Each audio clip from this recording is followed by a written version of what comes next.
to Veterans Memorial Stadium here at Coffeeville Community College. I'm Shane Neal, Matt Jordan alongside with me.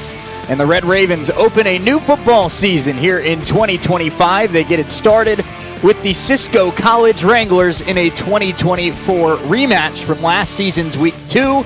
Matt, we survived a long off season. We survived watching other teams in JUCO play 1, 2, sometimes even 3 games. But here we are, Red Ravens season opener, as we get Nick Dobler's second season underway. Yeah, and unfortunately we ended last year's season with a really, really bad taste in our mouth from the game, not from the Buc-ee's. We got the Buc-ee's was great. Buc-ee's was great.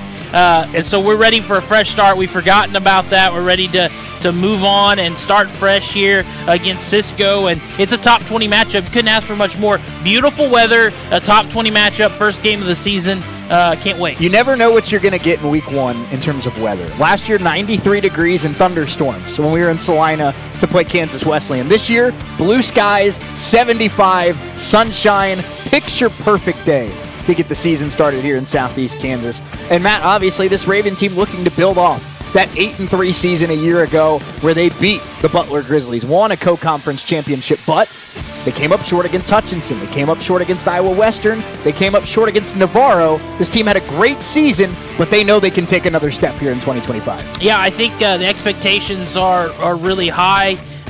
So high that I think even Coach Dobler believes they're high, and he's about as even keel as they come.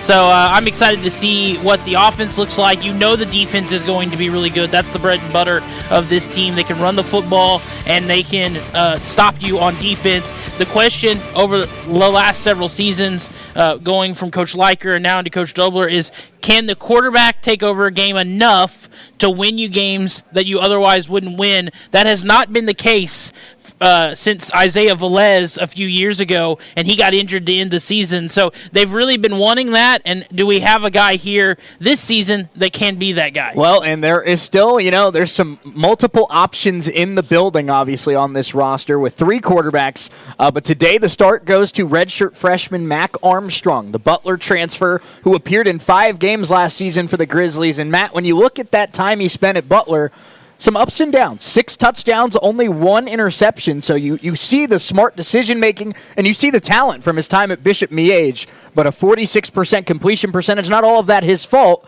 but obviously if the Ravens want to get to where they want to get to, and if Mac Armstrong wants to get where he wants to get to, Mac needs to step up here in 2025. Yeah, and what the positive about the 40% completion percentage with only 1 turnover means that when he misses passes, because he's going to miss, he missed a lot last year, 60% of the time, but when he misses passes, he's missing where no one gets it. And I'd rather you miss where no one gets it than you miss where the defense gets it, because not turning over the football is, a big part of Coffeeville's success. They wear you down with long, methodical offensive drives and then wear you down on defense. And so when you're giving the ball right back, it defeats the purpose for them.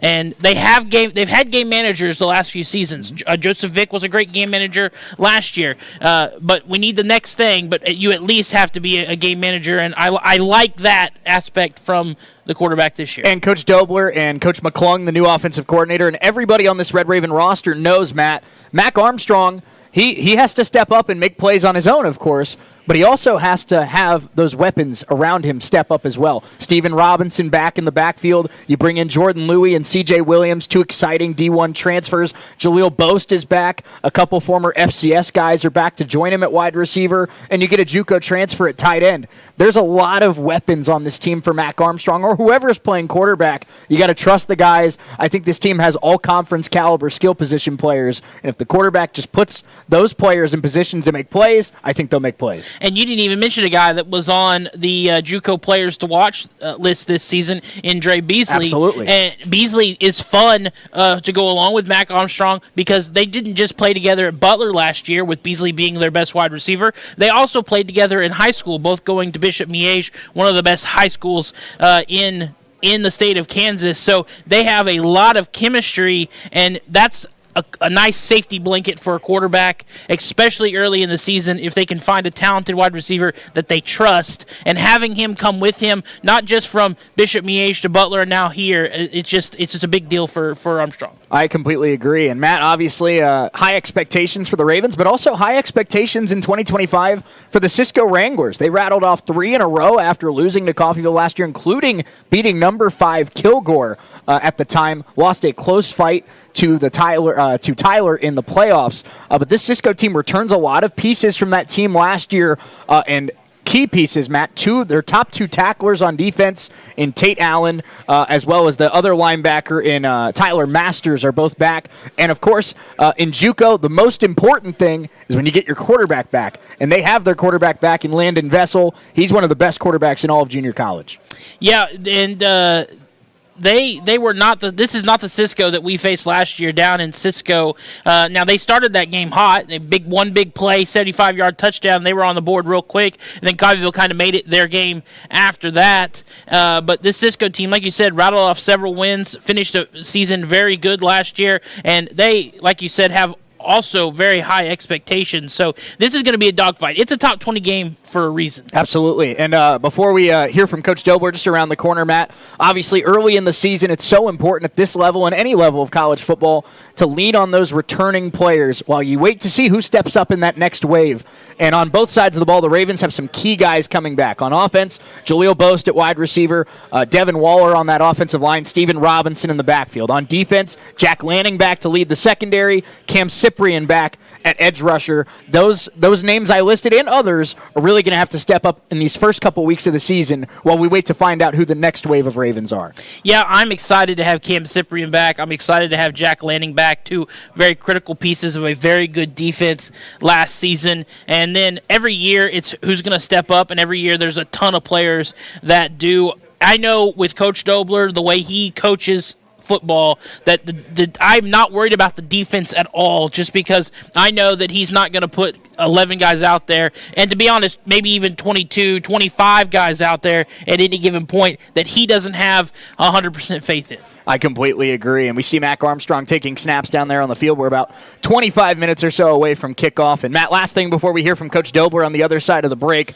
we talk about those red shirts. A lot of guys that did not play for the Ravens last year, but were part of the program, and now they're here, and they're ready to roll. Bobby Deal in the secondary. Also, Damari Williams, the redshirt freshman. He's going to be at free safety. Taylor Klein, the new star player to replace Jaden Shepard in that star linebacker safety hybrid role. You have Maurice Wells, who's expected to be one of this team's top DBs. Jalen Atkins on the defensive line. A lot of guys that are making their Raven debut today, but have been a part of this program, and now it's time to go be stars. Yeah, I think redshirting is such an important thing because, I mean, I know a lot of people think, oh, it's just community college football, but you go from high school to this, the speed of the game is just so much different, even at this level, and having a year to sit back, watch a bunch of talented guys around you, see how they play, see how they get ready for a game, what their week-to-week looks like, having that, being able to see that up close and in person, and then at the same time, training with those guys, working with those guys, trying to outdo them in practice every day, and now you're another year older, you're maybe several pounds stronger,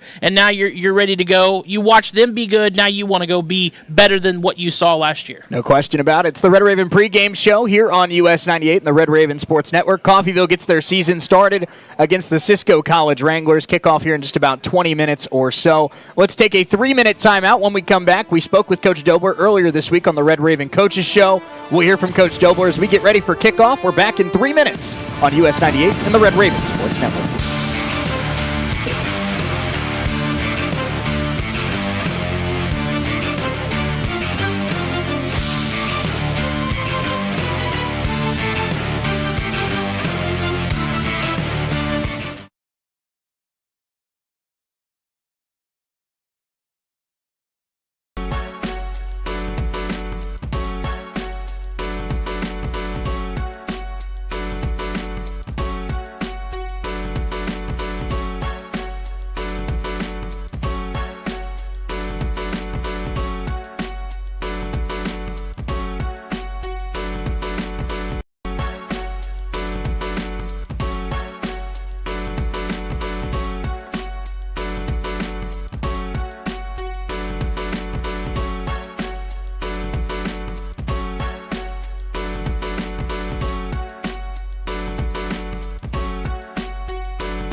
Couple other things I want to touch on. Starts in the front seven. Landon Vessel, one of the best pocket passers in all of JUCO. A lot of new faces on this defensive line outside of Cam Cyprian. You have Jalen Atkins. You have Jaheim Johnson, a guy they like a lot. Antonio Bascom, the transfer. Santana Williams, the freshman. Guys with talent, but guys that haven't played a snap for the Raven defense, they have to have a big day today and make Vessel uncomfortable. Yeah, I was just about to say that. You have to make Vessel uncomfortable. If you give him time to stand in the pocket, make his reads, it doesn't matter how good our corners are. He is going to carve you up defensively. I mean, we've seen what he can do. It would just, a little time and one big play. They saw it to start the season last year. I know that they're going to be ready for that this year, but if you don't get him, make him uncomfortable, get him outside the pocket, make him step up in the pocket, and then crash inside, he's gonna have a field day. Matt, one of the big reasons why the Red Raven defense was so good last season was the guy in the middle. KJ Johnson, middle linebacker, all conference. Now he's at Florida Atlantic, and he had a big game in their week one performance as well.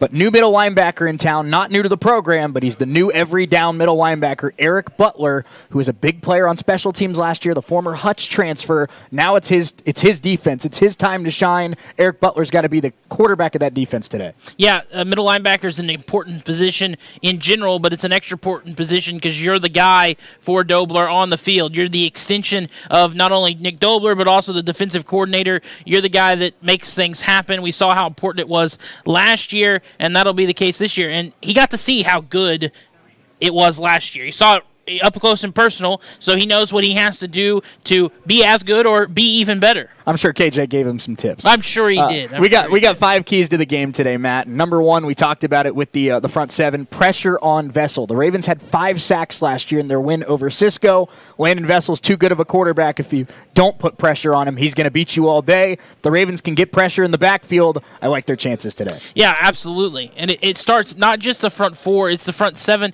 And watching now, new defensive coordinator, that's going to change things a little bit, but knowing Nick Dobler's philosophy, both watching him as a DC and then what he did last year as the head coach, even with the defense, is that extra, that like hybrid safety linebacker position, corner, the do-it-all guy, those blitzes off the edge. We saw with Jaden Shepard last year, those blitzes off the edge that the quarterback's not expecting, that's where Coffeeville can make things happen. That's forces bad throws, quick throws, and sacks in the backfield, and that's going to be the difference in today's game. Who that is and how good of a game they have. Well, let's take that one and lead it into this one. Steal a possession, whether it's a big interception by a member of the secondary, whether it's forcing a fumble on a strip sack, whether it's ripping a ball out on a handoff. If the Raven defense can get an extra possession from this Cisco offense that's very high-powered, I think that could be the difference in today's game. I'll take it even farther. I'll extend it not the defense, but also into special teams,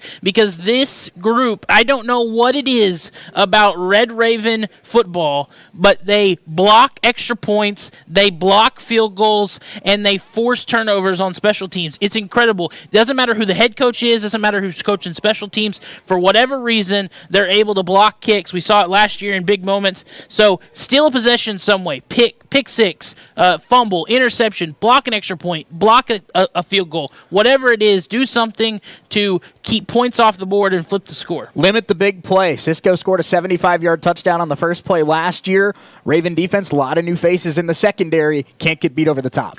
Yeah, you don't want to get caught looking in the backfield. The quarterback is too good, and like we've alluded to it, we've mentioned it multiple times, that first play of the game, big one play, 75-yard touchdown to really kick things off. Now, Coffeeville recovered from that, but you don't want to do that. You don't want to be chasing wide receivers all night. No doubt about it. Matt, ease Mac in is another key to the game for me. Mac Armstrong, first start as a Red Raven, but we talked about it. He's got great running backs, great receivers. You win at the line of scrimmage, you run the ball well, you protect him, second and third and medium, or second and third and short, and I think Mac Armstrong has a successful day.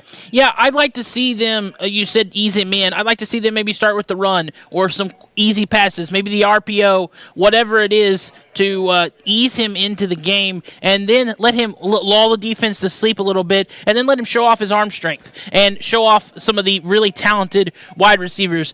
In my opinion, he has one of the best wide receiver groups to be eased into the game. Nobody in my opinion, is more trusted in the Jayhawk than Jaleel Boast. I think we saw it time and time again. Third downs when they needed big plays. And then he's got the extra safety blanket in a guy that he played high school football with, was at Butler with last year, and Dre Beasley. So I think you feel really comfortable. And then you've got big old 6'5" Riley Zalewski out there as your tight end. And when in doubt, find the big guy. And so I like the ability to ease Mac in. No doubt about it. This has been the Red Raven pregame show.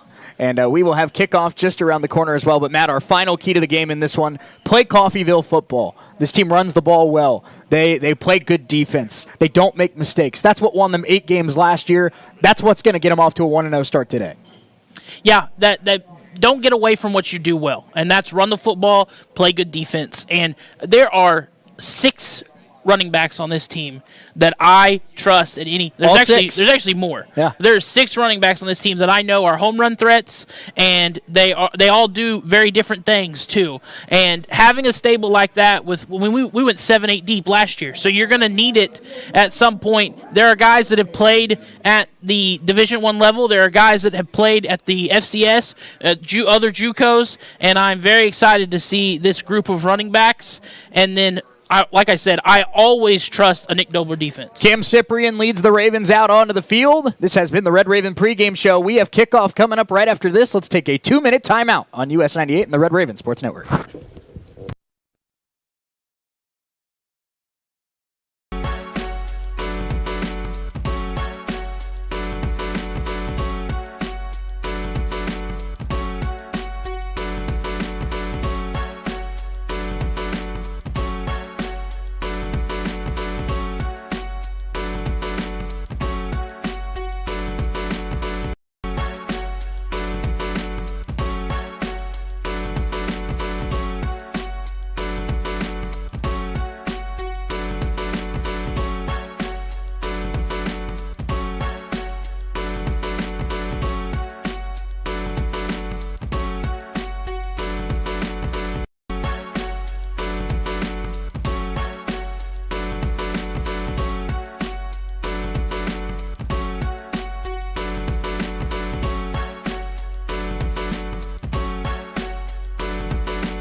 Red Ravens win the kickoff, and we'll defer to the second half. And, Matt, we will get the season started with the Red Raven defense out there on the field. And knowing Nick Dobler and knowing Jeff Richards Jr., the new defensive coordinator, I don't think they'd have it any other way than sending the big nasty guys on defense out there first. Yeah, I think they're excited to set the tone on defense early. And I think Cisco's probably excited, especially how last game started last year, to start with the football on offense. You may be right. Aiden Burgess, the new kicker for the Red Ravens, is back to swing it. He's a lefty out of Dripping Springs, Texas, 6'1", 190 pounds. Coach Dobler said he has a big leg. Let's see just how big of a leg he has here today. No wind. No wind at all, and blue skies. This is a beautiful day. This is a great day for what should be a great football game. Great day for football, absolutely. Couldn't ask for a better day for week 1. Absolutely. I just am ready to start. And these officials, what are we waiting on here? We've already waited 3 weeks. The players are waiting. I'm waiting. What's going on here? Oh, the scoreboard's not set properly. There we go. Okay. All right. There we go. And there it is. Aiden Burgess will swing his arm into the air. And here we go from Veterans Memorial Stadium, the 2025 Red Raven football season with a fair catch at the 5, and the Wranglers will have it at the 25-yard line. Making the fair catch on that play was number 12 for Cisco. That is the freshman LaDavian Frost-Harris out of Dallas, Texas. Well, we're going to start here with, I believe, strength on strength. The strength of this Cisco offense versus the strength of this Coffeeville defense. And I think this is how both of these teams want to start this game. I completely agree. And Raven defense will march out there. They are led by the middle linebacker, Eric Butler. Cam Cyprian as well, wearing number 0. And Matt, the guy taking Jaden Shepard's spot at star, Taylor Klein, a redshirt freshman, very athletic, very instinctive. And I look forward to seeing him make big plays like so many Raven safeties have done before. First down, Vessel in the shotgun, running back to his left. Man in motion, and it's a fake. Vessel back to throw, and they're going to take a shot down the field on the first play of the game, and it's incomplete.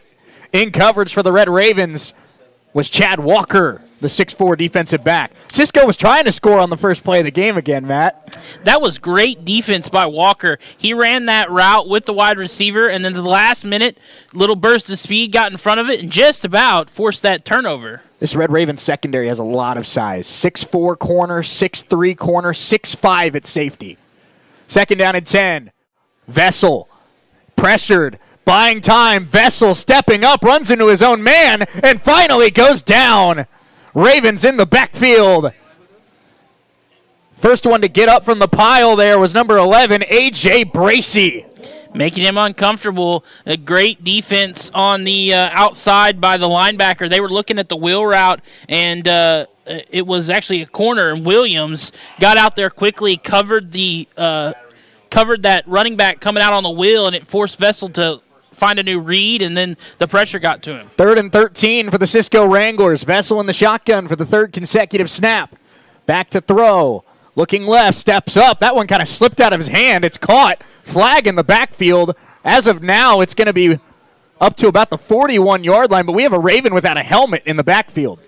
That was a great catch and run by Keith Rockwell. Caught that at about the line of scrimmage and then picked up the first down, but I think it's coming back. Yeah, it was a flag thrown in the backfield, and that Raven without his helmet is Eric Butler, the middle linebacker. And I know, Matt, when we talked to and it is illegal hands to the face on the Wranglers, that'll back them up even further. But I know when we talked to KJ last year, KJ Johnson, he took a lot of pride in being the guy on 3rd and 4th down they send on a blitz. And first 3rd down of the season, Eric Butler blitzing there for the Red Ravens. Yeah, creating pressure and then drawing the penalty. These are the penalties that drive a coach crazy. You just picked up first down on a big 3rd and long, but now you have to move it back, erase the play, and now it's 3rd and even longer. 3rd and 22. Landon Vessel, considered one of the best sophomore quarterbacks in JUCO. He's going to have to get a big chunk of yards here to move the chains. And he'll quickly go underneath. That one caught. He'll try to get to the edge, and he's tripped up. Damari Williams, the one who made the tackle. It's a solid gain, but it's still about 9 yards shy of the first down. I liked what I saw on that, too. The receiver caught it in open space, and as soon as that ball was in his hands, 3 Red Ravens turned from what they were doing, pursued the ball, and stopped him 7 yards short of the first down. A couple nice plays there for Damari Williams on that first possession, the redshirt freshman. He was the one who covered the running back on that play that Vessel was sacked. He makes the tackle on 3rd down. Job and first check mark of the year for the Red Raven defense. They look good. Now the Red Raven offense should get fairly good field position. Just about 2 minutes into this one, Cisco will have to punt. Again, no wind here today. Snap is a good one, and the kick is away. Ravens sent some pressure, nearly got home. This one is a very short kick. We'll take a Wrangler hop and roll to about the 42-yard line. That's where the Ravens will take over. For the first time this year, Mac Armstrong leads them out. We're back in 30 seconds here on US 98 and the Red Raven Sports Network.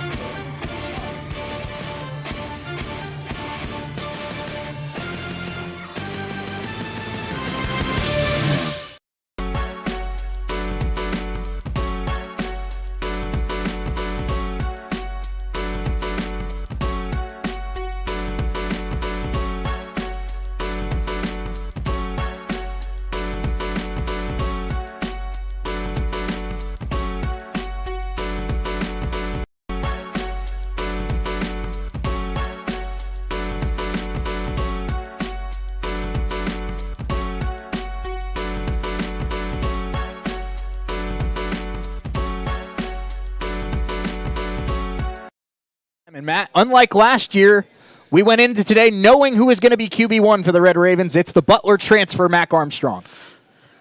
First down, man in motion. Armstrong takes the snap, handoff to Robinson, and he will push his way forward for about a 3-yard pickup. It'll be second down and medium, which, again, we talked about as being a goal. If you can get Armstrong in those second and third and manageables, he has a lot better chance of being successful. Yeah, nice little 4-yard run to open things up for Robinson, and not quite as exciting as he started the season last year, but yeah, if you gain 4 yards every time you touch the ball, Shay, you pick up first downs. That's right. Second and 6, Armstrong in the shotgun again, Robinson to his left, and a bunch, 3 wide receivers to the left as well. Handoff, Steve Robinson. Juke move. Nice move by Robinson. He's into Wrangler territory. That ball came out. It's loose. It's picked up by the Ravens, and you cannot advance it, so it will not be a touchdown, but a really nice play there to run it down. That was Michael Kennan, the freshman. I think they're going to say he was down. They do mark him down, but if it was a fumble, that was a heck of an effort to run it down. There were 5 Cisco defenders heading for that ball, and then just out of nowhere, here comes Michael Kennan. Was it Kennan? Yep. Out of nowhere comes Kennan and picks it up and takes it to the end zone. Would have been a really exciting start to this. That had to have been a helmet hitting the football. That took a wild bounce. It did, and shot. I mean, that shot, what, 15 yards 20 forward? yards, yeah. So it's first down Ravens to the Cisco 46, and something Coach Delbor said is Robinson finally got over that foot injury he dealt with last year. He's back to normal. He looked the part on that one. I was going to say, overshadowed on that play was how good Robinson looked. First down Ravens. Armstrong under center for the first time. Man in motion is Kennan. It's a third straight handoff to Robinson. He'll try to be patient, and he'll get about 2 yards before he's spun down. Not something you see too much in college football, and that's a quarterback under center. Well, when we talked to Coach McClung after the scrimmage, he said he's going to bring some more upper-level Division I pro-style reads to this offense, and maybe one of those is some more pro formations under center. And clearly, they trust Armstrong to be the guy that manages that the best right now. He's in the shotgun, 2nd and 8, man in motion. And Armstrong back to throw for the first time. Now steps up. He'll run, and he's inside the 40, and it looks like he's got a Raven first down. Looks like they're going to mark him just a yard or 2 short. This is what I like about Mac Armstrong. I love a quarterback that is versatile, and when they need to, they can make a play with their legs. And right there, Armstrong just made it 3rd and short, picking up about 7 yards. Yeah, it was not a great, generous spot. It's 3rd and about 1.5 yards here for the Ravens. Armstrong in the shotgun. Robinson again is running back. And it's a quick little option, and Armstrong, wise to not pitch it there, but Cisco read that option play really well, and in the backfield there for the Wranglers, number 52, Emmanuel Hawkins, the redshirt sophomore. Yeah, they went with a little speed option there, and Cisco was all over it, setting up a 4th and 4 and a go for it. You're in no man's land, too far for a field goal, but too close to punt. And it's 4th and medium, so you feel confident going for it. And your defense just proved that they can stop this Cisco offense. So I agree with you, and Coach Dilber agrees with you as well. The offense is out there. Let's see how of a hard count they go to and see if they can get Cisco offsides. 9:35 to go, first quarter, 4th and 4 for the Ravens. They are going for it. Armstrong, quick pass out wide. It's open, and it's caught. First down Ravens, and that's number 80, Tyler Jackson, the freshman, with the catch. First pass of the game, picks up a first down. That's what you like to see from your quarterback. What I like early in this one is all the pre-snap motion. Doesn't matter what run or a pass, they are moving people around, and that confuses a defense. I love a lot of pre-snap motion. Details are going to be a big part of Ben McClung's offensive game plan. He is a very detail-oriented coach. We've seen that already here early in this one. Armstrong, man in motion, low snap. He's able to collect it. Now setting up, and he pulls back on the deep shot. Now buying time, and he's finally tripped up from behind, and that's Hawkins again, who's proving to be the most impactful Wrangler on the defensive line so far. Hawkins saved a big play. I think Armstrong was going to be able to get some yards on the ground there, getting away from the sack. But, again, the ability to get away from something, that was going to be about an 8-yard loss, and the legs of Armstrong turned it into a 3-yard loss. Yeah, I like the mobility we've seen and his feel in the pocket. 2nd and 13, and again, Armstrong now under center. Again, it's been Robinson in the backfield the entire drive. And another man in motion. This is going to be a jet sweep, and Cisco reads it. Kennan breaks the tackle. He still will be spun down in the backfield, but again, could have been a bigger loss than it was, but it'll be 3rd and long for the first time today for the Ravens. You know, early in the season, you like to see things, even all the positives, even in some of the negatives. And yes, they lost 2 yards, but what I liked from Kennan there is wide receivers in that instance like to try to make something happen. They'll lose 10, 15 yards trying to turn nothing into something, but Kennan just said, go forward, we'll pick up what I can, and he saves a few yards doing that. 3rd down and about 14 here for the Red Ravens. And a timeout will be taken by Nick Dobler. He wants to talk it over. Raven defense gets a stop. Raven offense facing a 3rd down and long in Cisco territory. We're back in 30 seconds here on US 98 and the Red Raven Sports Network.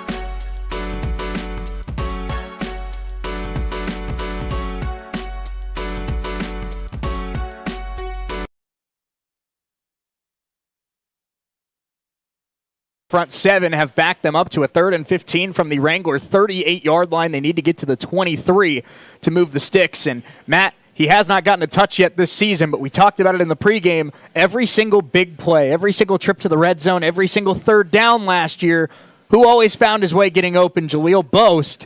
Could he be a factor on this play? But right now, I see Chris Thomas as the top receiver out there for the Ravens. Yeah, I was going to say, Boast isn't out there at the moment. And what I was going to say about this 3rd and 15 is you don't necessarily have to get all 15 here.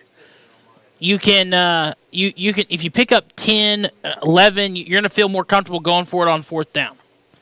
Armstrong in the backfield. And now in the shotgun with Robinson to his right. Zalewski in motion, and it's a RPO, and it's behind the receiver, Chris Thomas, incomplete. That's a lot of contact with Thomas there from the defender, but the officials let it go. Kind of felt like he was getting held a little bit. That was a bullet from Mac Armstrong. Yes, it was. That's another thing I know you talked about last year when the Ravens were having their quarterback competition is you want a quarterback that can zip it on those short throws. Yes, I want some pop. I want some zip coming out of a quarterback's hand. I want some zip because it's a lot harder if you're a defender to step in front and catch one of those when there's a lot of zip. I don't want loft on a football, especially the short, medium throws. Redshirt freshman Christian Burris, the punter for the Red Ravens, and he makes the catch, snap, hold, and the kick is away. And it takes a nice backwards hop. It'll be out of bounds around the 16-yard line.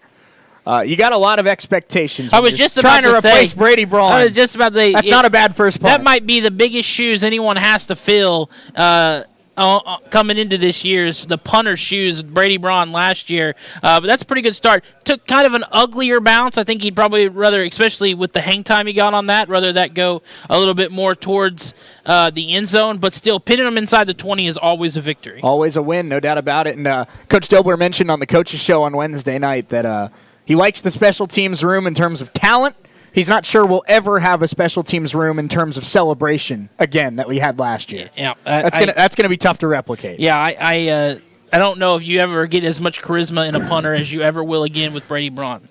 Hutch is up 7-0 in their game against New Mexico Military. Independence, Garden City also in action today. We'll obviously talk about those games a little bit later on the Red Raven halftime show, brought to you by Solutions North Bank. But now it's the second drive for Landon Vessel and the Wrangler offense, and job well done on the first drive for the Red Raven defense. Vessel looked uncomfortable. And they forced a 3-and-out. That's what you like to see. And they got them also to commit a bad penalty after they did pick up a first down. So that erased the first down and forced the 3-and-out. Landon Vessel, 6 foot, 210 pounds. He's out of League City, Texas.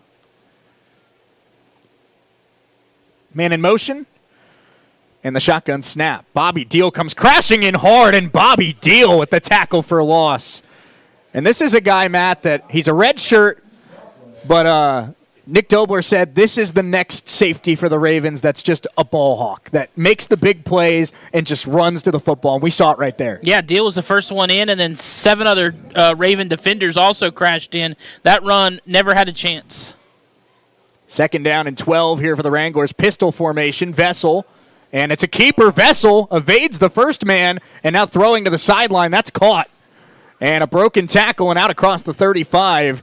And a nice gain there to number 5, who we don't actually have a 5 on our roster. There it is, Isaiah King, a little bit further down on the list. Isaiah King with the catch, but that's Vessel being an elite-level quarterback. Looked like the Ravens had him in the backfield. He escapes, he buys time, and he makes an accurate throw. Yeah, Vessel hard to bring down. He's shown that early. He's broken out of a few sacks, and that was, that just showcased his talent there big time, picking up a huge play. 6:20 to go, first quarter, first down Wranglers, and it's an inside zone, and the Ravens blow that up immediately. No gain. What was the stat last year? They ran the ball 28 times for 0 yards. Yeah. So they don't run the ball well. They didn't last year, and so far they haven't this year. I think that's 2 carries for -3 yards. And Vessel's certainly talented enough to do it, Matt, but it does feel like Vessel's going to have to lead Cisco to a win today. Back to throw and a free play here, and Vessel will throw it away. Give him the 5. But, you can't be one-dimensional at any level of football, and they are a little one-dimensional. They're very pass-heavy, which allows the defense to play back. But this Coffeeville defense is also known for stopping the run. It's just a strength on a weakness, and they definitely exploit it. And that offsides was on a guy that the Ravens really expect big things from, in Antonio Bascom, the Iowa Western transfer that Coach Dobler said, we feel like we'll be calling his name a lot this season. First time we call it, unfortunately, not the reason we want to call it. Yeah, just a little too antsy there. But those kind of plays are forgivable in these instances. You just don't like it on 3rd and short. 2nd down and 6, and Vessel quickly pulls it down, throws, and that ball knocked out. That's Chad Walker again. Yeah, only going to pick up about a yard had it been complete. Chad Walker, 6'4", 185 out of Houston, Texas, and the way he's covered here in this first quarter, man, is that a weapon on the outside. Yeah, he's definitely been a factor early. You're worried about those big, tall corners. Are they a little too clunky to keep up with speedy receivers? But he looks great. 3rd down and 6. Wranglers in the shotgun. Vessel takes the snap, and a flag comes in. Is this going to be a false start? It sure looks like it. It is. So there goes those 5 free yards they were given. They give them right back. Gotta love week 1, right, Matt? Yeah, false starts, offsides. I'm a little bit more forgiving on those kind of plays early on. You're excited to play. You're antsy to play. It's those personal fouls that I just never can excuse. And so far, Coffeeville looking pretty good there. You could see some frustration from Vessel after that false start call. He's almost you can tell the difference between him as a freshman and him as a sophomore. He's certainly the leader of this Wrangler team. Butler and Bracey showing pressure off the edges here from the linebacker spot. Butler's shifted to more of an outside linebacker role here on this play, and he is showing pressure. Big blitz. Cyprian put pressure on him, but he gets it out, and it's going to move the sticks up across midfield. And that was Keith Rockwell, the sophomore running back. And Cyprian came in unblocked, but Vessel able to duck the Ravens' best edge rusher. Yeah, Vessel again showing off his talent. The blitz left the running back wide open, bringing that extra pressure cost them. But again, just so close to making Vessel uncomfortable. And right now, I don't think Vessel's been comfortable in the pocket once, but he's still making things happen. 4:35 to go, first quarter. First down, Cisco at their own 48-yard line. Another run play, and again, Rockwell has nowhere to go. Deal comes in to help clean it up. First one in there was Antonio Bascom, the defensive tackle. They have now ran the ball 3 times for -6 yards. It's a good start. That's a rough start for their running game, but a great start for the Coffeeville defense. And it's not like they're stuffing the box expecting the run. That front 4 is just so good at run stopping. Something Coach Dobler mentioned is he wanted to get more athletic at defensive tackle this season, and that was a pretty good athletic play right there. Walker that time showing the blitz from the corner position. 2nd down and 14 here for Cisco, and timeout called. This will be the first timeout of the game for Charlie Rizzio, the second-year coach of the Wranglers. Let's take a 30-second timeout. 2nd and long for Cisco, but they're driving. No score in this one. We're back in 30 seconds on US 98 and the Red Raven Sports Network.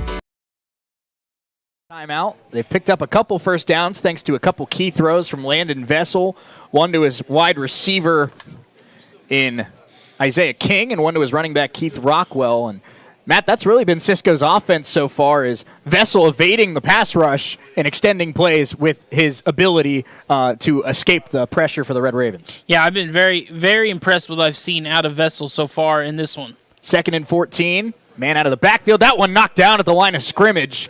Incomplete. A little bit of shoving after the whistle there, but no flag.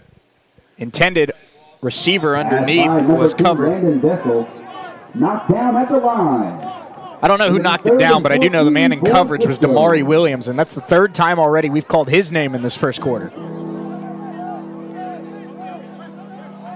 3rd down and 14. Freshman Ellis Johnson is on the Wranglers' top receiver, Isaiah King.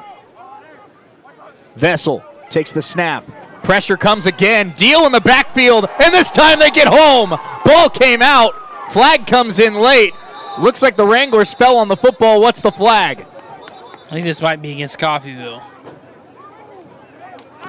Sack and the fumble on the play.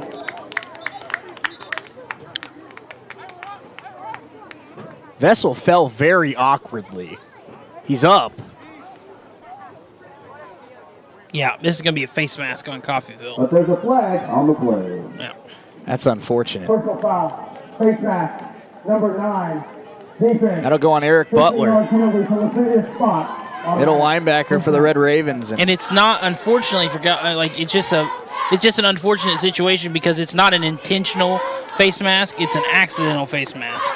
It's just Vessel went down and then he just kind of ran into him there.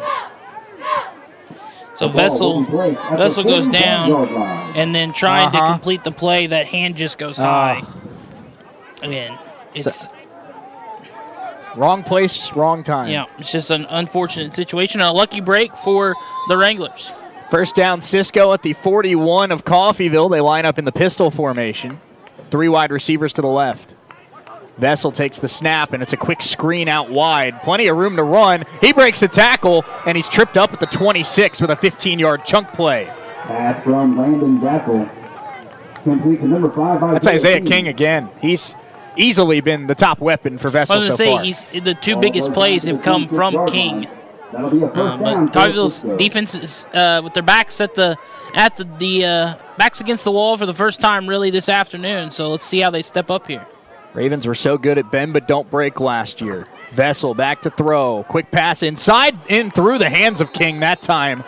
Williams and Ellis Johnson, the 2 in there for the Red Ravens. For number 5, Isaiah King. That's a catchable ball, though. I think King would tell you he should have had that. Yeah, absolutely. Number 5, Ellis Johnson.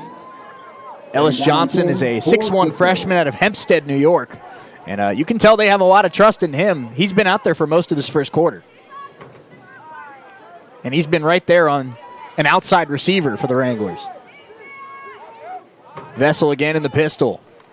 And this is a stretch right, now trying to cut back left. Rockwell gets a gain of about 5 yards. That's the best run of the day for the Wranglers. That's the first run that has picked up positive yards. It'll be 3rd and medium coming up for Cisco just inside the red zone. Big first down coming up here Ball is for, placed on the 19-yard line. big It'll be third down for Cisco. coming up here for the Wranglers. First quarter dwindling Both these down. teams. 2:18 to go in the opening frame.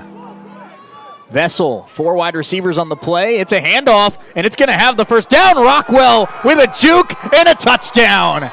Keith Rockwell evades a couple defenders, and a pass-heavy offense goes to the run and cashes in with the first touchdown of the year. The Wrangler offense just fooled Coffeeville's defense. I don't think Coffeeville thought they were going to run that at all. They were ready for the pass right up the middle. One good move and a touchdown for opening score to take the 6-0 lead. This is a very weird extra point formation we're seeing here from Cisco. Are they going to swing over? There it is. Yeah, swinging gate.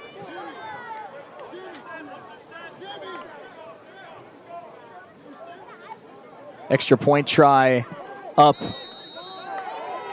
and good. Keith Rockwell on a 3rd and 4 with a 19-yard touchdown scamper. With 2:09 to go first quarter, Cisco 7, Coffeeville nothing. We're back in 60 seconds on US 98 and the Red Raven Sports Network.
Keith Rockwell with a 19-yard touchdown run to make it 7-0 Cisco here late in the first quarter. Ravens will take the kickoff and call for a fair catch. They'll start at the 25-yard line. 2 possessions for the Red Raven defense, and big positive, Matt, is they put a lot of pressure on Landon Vessel, but the big negative so far is Vessel's been able to extend plays and extend drives. Yeah, they have made him uncomfortable, and it hasn't mattered. Just big props to Vessel and the way he's played quarterback. It just shows how talented he is, and I can't say much more than that. It's been impressive to watch. They're just going to have to finish. Those corners are going to have to step up, step in front of something, and make something happen. Ravens had some positive momentum on their first offensive series. Got 3 first downs, but the drive stalled and they had to punt. Steven Robinson was a big part of that first drive. Here's we start the second drive, Matt. It's a guy that you have high expectations for, Jordan Louie in the backfield. Yeah, I'm excited. Watching his huddle highlights from high school, I'm excited to see Jordan Louie run the football. Yeah, here is Jordan Louie. First carry as a Raven, and look at him running guys over for 7 yards. What he did to high schoolers just was not fair. I watched guys 2, 3, 4, 5 opportunities to bring him down, stiff arms, running him over. He runs with purpose, and once he gets past the flag just come out late, or is that I don't think it's a flag. I think it's a mouth guard, a yellow mouth guard. But once he gets past those linebackers, good luck if you're a defensive back trying to bring him down. It didn't look fun. Running downhill, he's so impressive. I'm very excited to watch Jordan Louie play football. 2nd and 4 here for the Ravens. Armstrong in the shotgun, and they'll go right back to Louie. Louie evades 1, evades 2. Here he goes, and he's up to the 49-yard line. That's Jordan Louie. That's what I mean. Like that run exemplifies what he is. He bounces off guys. It's just so impressive. It's like a bumper car running through tackles, just bouncing off guy after guy, and it's just I love that I'm seeing this early because this is what I expected to watch from him. With what we saw from Steve Robinson on drive 1 and what we've seen from Louis here on drive 2, my goodness, what a duo this could be. Armstrong, first down Ravens. Now an RPO, they pull it down, it's caught. And breaking one tackle, but spun down there. That was Cam Hunter with the catch, but loss of a yard, and Cisco read that well. Yeah, props to the Cisco defenders. They have not been fooled on some of the misdirection, and the defensive backs have been great tacklers here as well. They have kept things from happening in the secondary. We said this was going to be a good team to play in week 1, and Cisco has backed that up here in this first quarter. We knew it would be a test, and it's been a fun one so far, almost through the entire first. 2nd and 12. Ravens have time to run one more play here in this opening quarter. Zalewski in motion. Snap, Armstrong, and a handoff here, and here goes Louis again. Across midfield, Jordan Louis to the 46-yard line where he's tripped up, but it'll set up 3rd down and 4 for the Red Ravens as we go to the second quarter. 7-0 Cisco. But Jordan Louis, welcome to Coffeeville. That's exactly how you have to play him, though. McDonald, the corner there, you have to go low on Louis. But if you do that too many times, he's going to step over you at some point. But yeah, another great run by Louis. Big 3rd down coming up for the Ravens. We're back in 60 seconds on US 98 and the Red Ravens Sports Network.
play.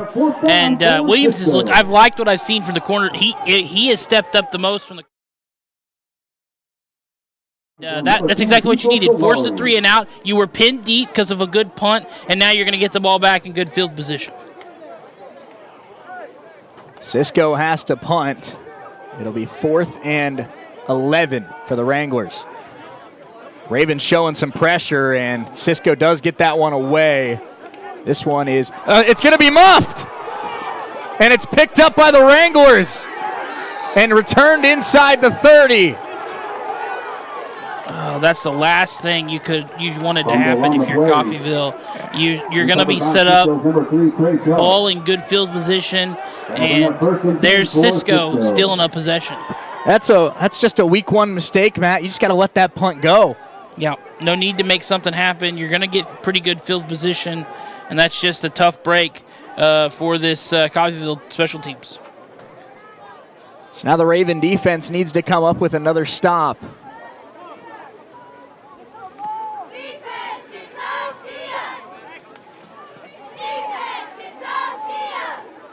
We're still keeping an eye on that backfield. Now Vessel's back.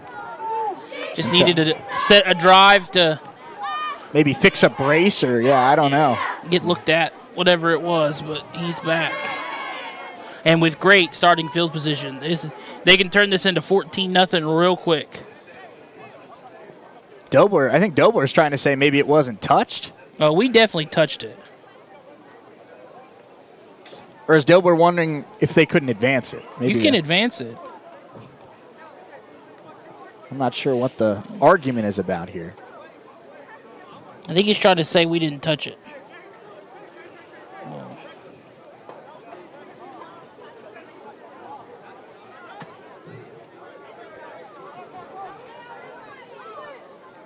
Mac Armstrong right down there with the officials and coach. It's a lot closer than I thought it was live.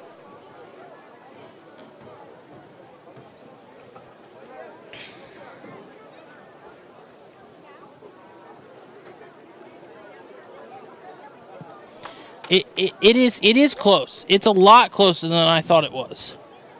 Is it something that the Ravens are going to be able to challenge? I don't know if he did touch it.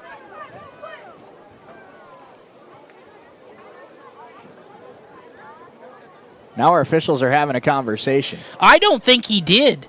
Now that I've gone back and I've looked at it and I've slowed it down, go frame by frame, I don't know if they're going to be able to see a good view. They're going to need indisputable video evidence, and I don't know if they're going to get that, but it absolutely looks like he did not touch it. It's very close. We're moving back here.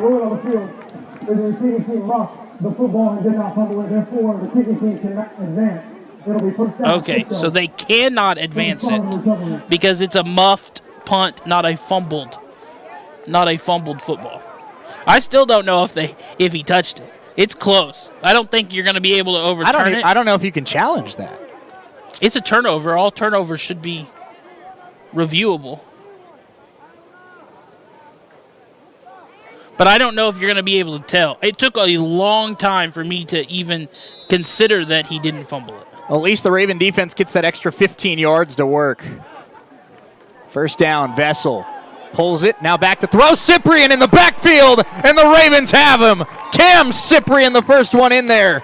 Number 2, Brandon Vessel. And he's finished off by Santana Williams, the freshman. A Nick Dobler defense stepping up when you need him the most. A big sack. That looked a whole lot like Fred Giles and DJ Jackson off the edge. The big fella just getting home. He had a receiver open in the middle of the field, too. And this is going to be a free play, and they're going to blow it dead. Nice catch there, down there by Maurice Wells. Yeah, that was nice. Corners don't always catch like that. This is going to be you get 5 yards of that 6 they lost back.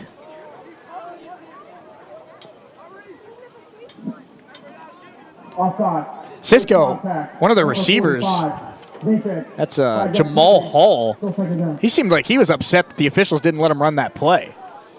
Yeah, I think what they call that is unabated to the quarterback, which just means that he was too far out, too far in front. Also, he touched the offensive line. I think when you touch the offensive line, it's an automatic whistle. Second down and 11 now for the Wranglers. And again, Maurice Wells out there now, 6'3" redshirt freshman out of Dallas, Texas. He's expected to be one of this team's top corners. He's at the bottom of your screen. Vessel in the pistol. After the sack by the Ravens. It's a quick screen out wide. Trying to get to the edge, and again, Damari Williams able to spin him down, hold him to no gain. I tell you what, Damari Williams has been an X factor on this defense early in this one. He's my early vote for player of the game right now. He's been all over the place. Plays that don't even show up, like that coverage on the wheel route that probably saved a touchdown earlier. I like what I've seen so far from Williams. 3rd and 11 for the Wranglers, just outside of field goal range at the Raven 39. Raven sideline trying to get loud, led by Jordan Louie. Vessel back to throw. Ravens show pressure. Vessel steps up. He gets it off. It's caught, but he's tripped up. And it will not be a first down. How about that arm strength of Vessel? He was getting pulled backwards and still managed to just get that out there to a receiver to try to make something happen. And I think he got enough to convince his coach, nope, he's not going to win that argument. They're going to punt. Eric Butler was the one who made the tackle. And that's back-to-back plays where Cisco could have had a chance at getting to the sticks if a Raven defender didn't make an excellent tackle in space. And now you force a punt, so the muff punt doesn't. Do you think about a fake punt here on a 4th and 6 at the 35? I think it's too early for that. I think this game, you've got the lead. If you weren't up 7-0, maybe not. But it's also kind of gives you a good showcase of what they think of their kicker, and now they're going to back them up 5 yards. It's probably an intentional delay of game. Does Dober decline it? 5-yard penalty. No, he'll take it. I know. Was it the Bill Belichick motto that when a coach tried to take the delay of game, he'd decline it? He would decline it, but you had that thing with him and Vrabel when Vrabel was on the Titans that Dobler did decline it. That Vrabel just kept getting delay of games and Belichick just kept declining them. So we do have a new punt returner back there, by the way. He will punt from the 34.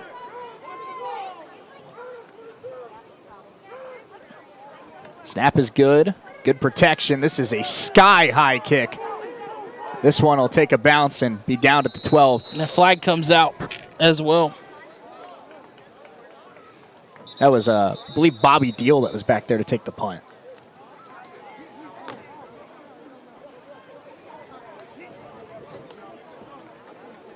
Got 10 minutes left here in this first half, down by 7. We talked about start with the ball deep in your own territory here. I know we talked about earlier in the summer, Matt, but as we wait for the flag, Cam Cyprian and some spring ball work and summer camp as well, you just saw a different sort of speed and energy off the line of scrimmage. That play on first down where he led the rush that got to Vessel, I mean, there's multiple good defensive linemen on this team. I'm not saying there aren't. But that play, you could see what makes Cyprian the leader of that room. That first step was incredible. The left tackle never stood a chance. And before Vessel could even finish his 3-step drop, Cyprian was in his back pocket. Yeah, and he showed a lot last year. The step that he took, like you said, in the offseason has been impressive to watch. Also, there's no flag. They picked it up. No flag on the play. So 1st and 10 at the, 13. Long way to go to tie this one back up. 10:03 to go in this first half. Jordan Louie's back out there at running back. I can't say I blame him. Yeah, I don't know how you take him off the field after what we witnessed on that last drive. First down, Ravens. Armstrong sends Zalewski in motion. Handoff to Louie. And he's patient, but this time he's going to be driven back, and he's lucky if he got back to the line of scrimmage. Yeah, he's just so patient. He waits. Number 5, he waits for the perfect opportunity, the hole to develop, and nothing developed there, but got back to the line of scrimmage, a loss on the play, and he set up a 2nd and 10. Jaleel Boast is out there here on 2nd and 10. He lines up in the slot. We have not called Boast's name. We have not called Zalewski's name. We have not called Chris Thomas's name, who's a guy they're very excited about as well. And in motion, and this is a keeper for Armstrong, trying to get it down the field. Incomplete, a flag comes in. Looks like this will be on Cisco. As I say, holding or defensive holding or pass interference, maybe. That was an interesting little RPO option there. Fake the handoff, and now they moved the flag, or another flag came out. I think they just moved the flag. That was intended, Matt, for a Dayton, Ohio kid, the freshman Gage Meese, wide receiver. That was a risky throw, though, into double coverage. Spot foul against the Wranglers. Meese played for one of the best football teams in Southern Ohio, the Wayne Warriors. Lot of history with the Wayne football team there in Southern Ohio. Good example, the greatest player to ever play for the Wayne Warriors, Braxton Miller, Ohio State quarterback. Yeah. He was pretty good. Yeah, he was very good. Pretty good. First down, Ravens at the 21-yard line. Hit the B button. Louis finds a hole. Louis cuts up. He's across the 40, and it's a 23-yard pickup. Look at him driving the feet. This could be a really fun year with that guy in the backfield. Just good luck tackling Jordan Louis up high. You're trying to wrap him up. Good luck. He's going to break out of it. He's just so patient down the hole. They even tried to go low there, and it didn't matter. Man, Bill Belichick's got to be losing sleep that this guy left Chapel Hill. Left Chapel Hill. They could have used him against TCU. They needed more than him against TCU. Yeah, they did. First down, Ravens at the 41. Armstrong back to throw. Taking a shot down the field for Boast. Boast has got it! Jaleel Boast inside the 25 on a perfect throw from Mac Armstrong. There's your first big pass play of the season, and who does it go to? None other than Jaleel Boast. What a throw by Armstrong. What a catch by Boast. And we're set up knocking on the door. What a dime from Mac Armstrong.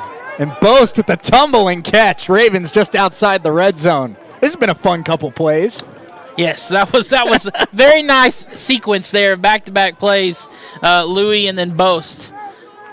Inside of 8 minutes to go, first half, 7-0 Wranglers. Ravens trying to get their first points of the season. Man in motion, Anthony Johnson. Hand off to Louis, it's a fake. Armstrong, he stumbled, and he's just going to go down. He stumbled and he lost the football. Number 4, Mac Armstrong. Just fell back on it. Brought down for a loss on the play.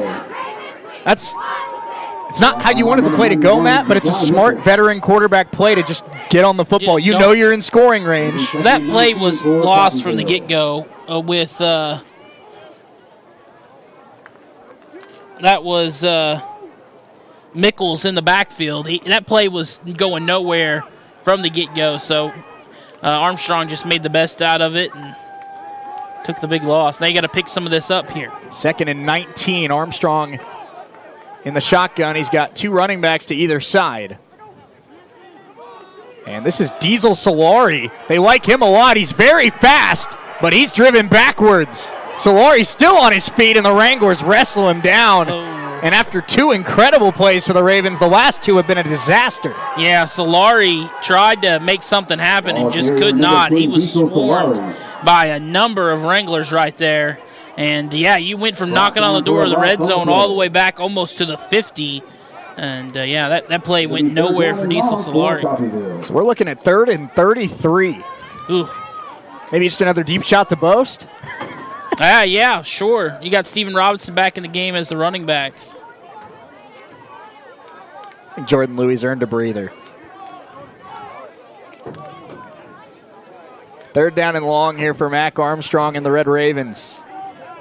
Back to throw. Armstrong, it's a little screen underneath. It's Gage Meese. It's going to get some solid yardage, and he's up inside the 30, and now you might have worked yourself back into a field goal try. Yeah, field goal try, or maybe even go for it on 4th down try. We'll see what they do. They're still kind of in some interesting situation. I don't know. We haven't seen the field goal kicker this year, so I don't know. They are going to go field goal. So this is a good look at what our field goal unit is going to look like this. Not much wind this year. This will be or not much wind here today, I should say. 46-yarder here for the lefty, Aiden Burgess from Dripping Springs, Texas. Trying to get the Ravens their first points of the season. Needs some help from the snap and hold as well. Snap is good. Hold is good. The kick is short.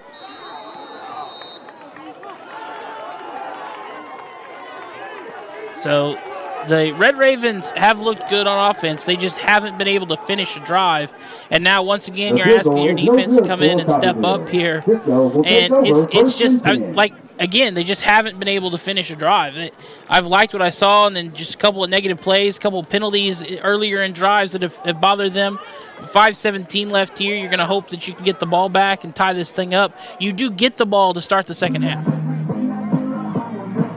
That's a good point, and I think that's probably, the tentative game plan here for Nick Dobler's squad is try to get a stop, try to get some sort of points before the half, and maybe put together 2 back-to-back drives, the last drive of the first half, the first drive of the second half, and allow that to gain some momentum. Yeah, that field goal just a little bit too far out of range there for the lefty kicker, but it does give you a good idea of what his range is. Probably right about that 47-yard marker is looking like you're kind of pushing it. Maybe if there's wind at his back someday, but there's not many kickers that can hit 50-plus consistently with no wind.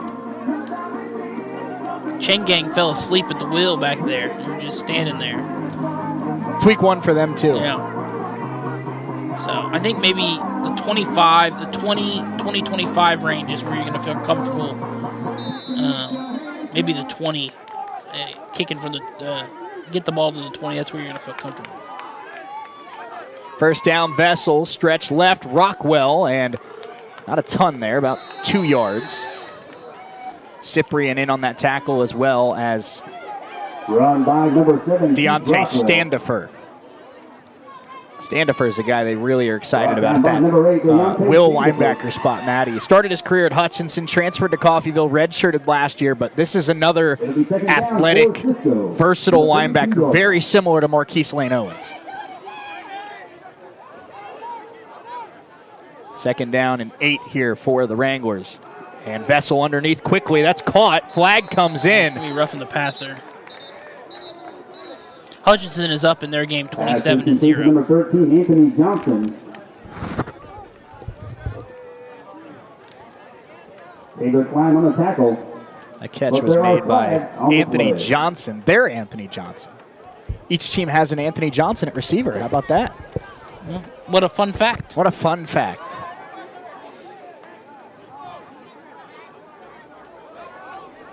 Personal foul. Roughing the passer with targeting.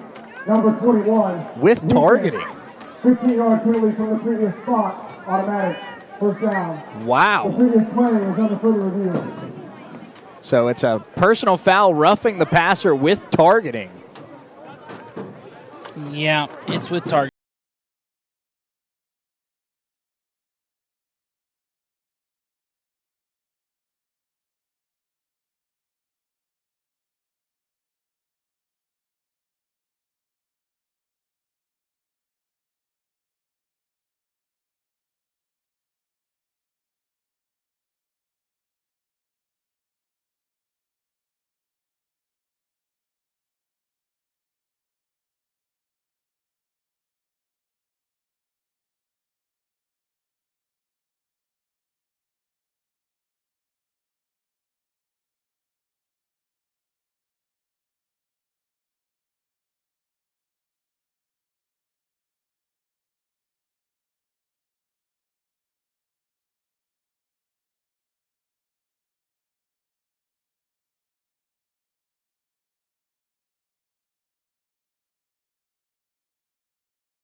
The win on the field of targeting is upheld. Number 21 for Coffeeville has been disqualified. And there it is. Ruling on the field is upheld, and Jalen Atkins' day is done here in the second quarter. He has been ejected for targeting. And that's a big piece of this defense, Matt. 6'3", 270, the redshirt freshman. He was expected to be one of the impact players, and now the Ravens are going to have another guy on that line step up. Yeah, that's unfortunate. And again, one of those really bad penalties that hurts you, that's a free 15 yards. First down, Wranglers at the Raven 48. Vessel in the shotgun. High snap, and he's able to get the handoff off, and the Ravens read that well, lost a yard. A.J. Bracey in there, as was Eric Butler. As was Antonio Bascom. We've called his name quite a bit early in this one as well. Bascom already with 2.5 tackles for a loss in this first half. Yeah, run defense continues to be really good. Outside of one play, they've been almost unstoppable stopping the run. Second down and 11. Vessel pulls it down quickly, completes the pass, and that'll be a short gain, set up about 3rd and 4. Tackle was made by Taylor Klein, who again is playing that star role and takes over for the spot Jaden Shepard played last year.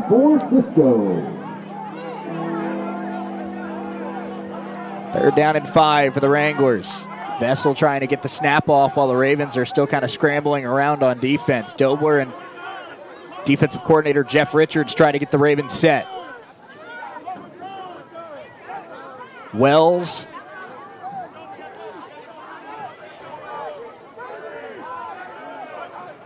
They get the snap off. Vessel underneath. That one through the hands of his intended target. Incomplete. In coverage on the play. Deontay Standifer. Pardon me, it's Damari Williams. I was going to say, that's Williams again. 6 and 8, man. They got me twisted up there. But Williams, another big play. Of course it's Williams. I should have known. And back to receive for Coffeeville, number 3. I think Williams thought he caught it, too. He brought him down. Drove him to the ground. Yeah, Right. I don't think he realized it went through his hands. He was going to make that tackle. Raven defense forces another punt with 3:18 to go in the half.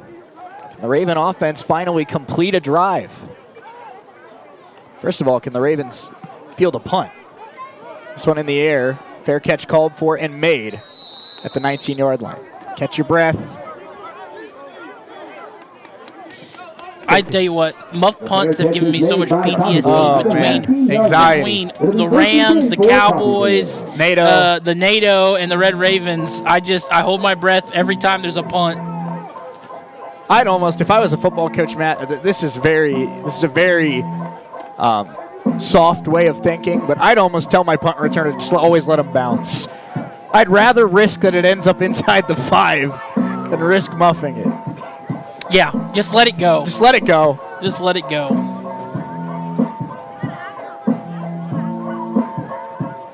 Last drive for the Red Ravens. We saw a big run for Jordan Louis. We also saw a big catch for Jaleel Boast.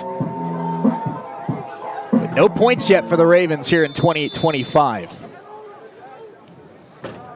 believe that's Robinson in the backfield. It is.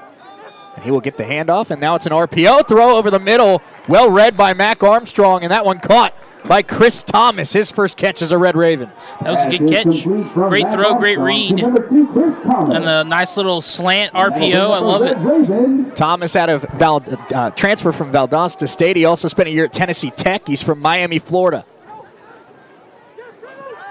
Armstrong hit from behind and dropped. Oh, what a sack. That is a tough hit to take. Tylen Lewis, the one in the backfield. Number 4, Mac Armstrong. Armstrong, kudos to him. He got up quick, but Tylen Lewis. Kudos to him for holding on to the football. And here before second down, let's pause 10 seconds for station identification here on US 98. Ooh.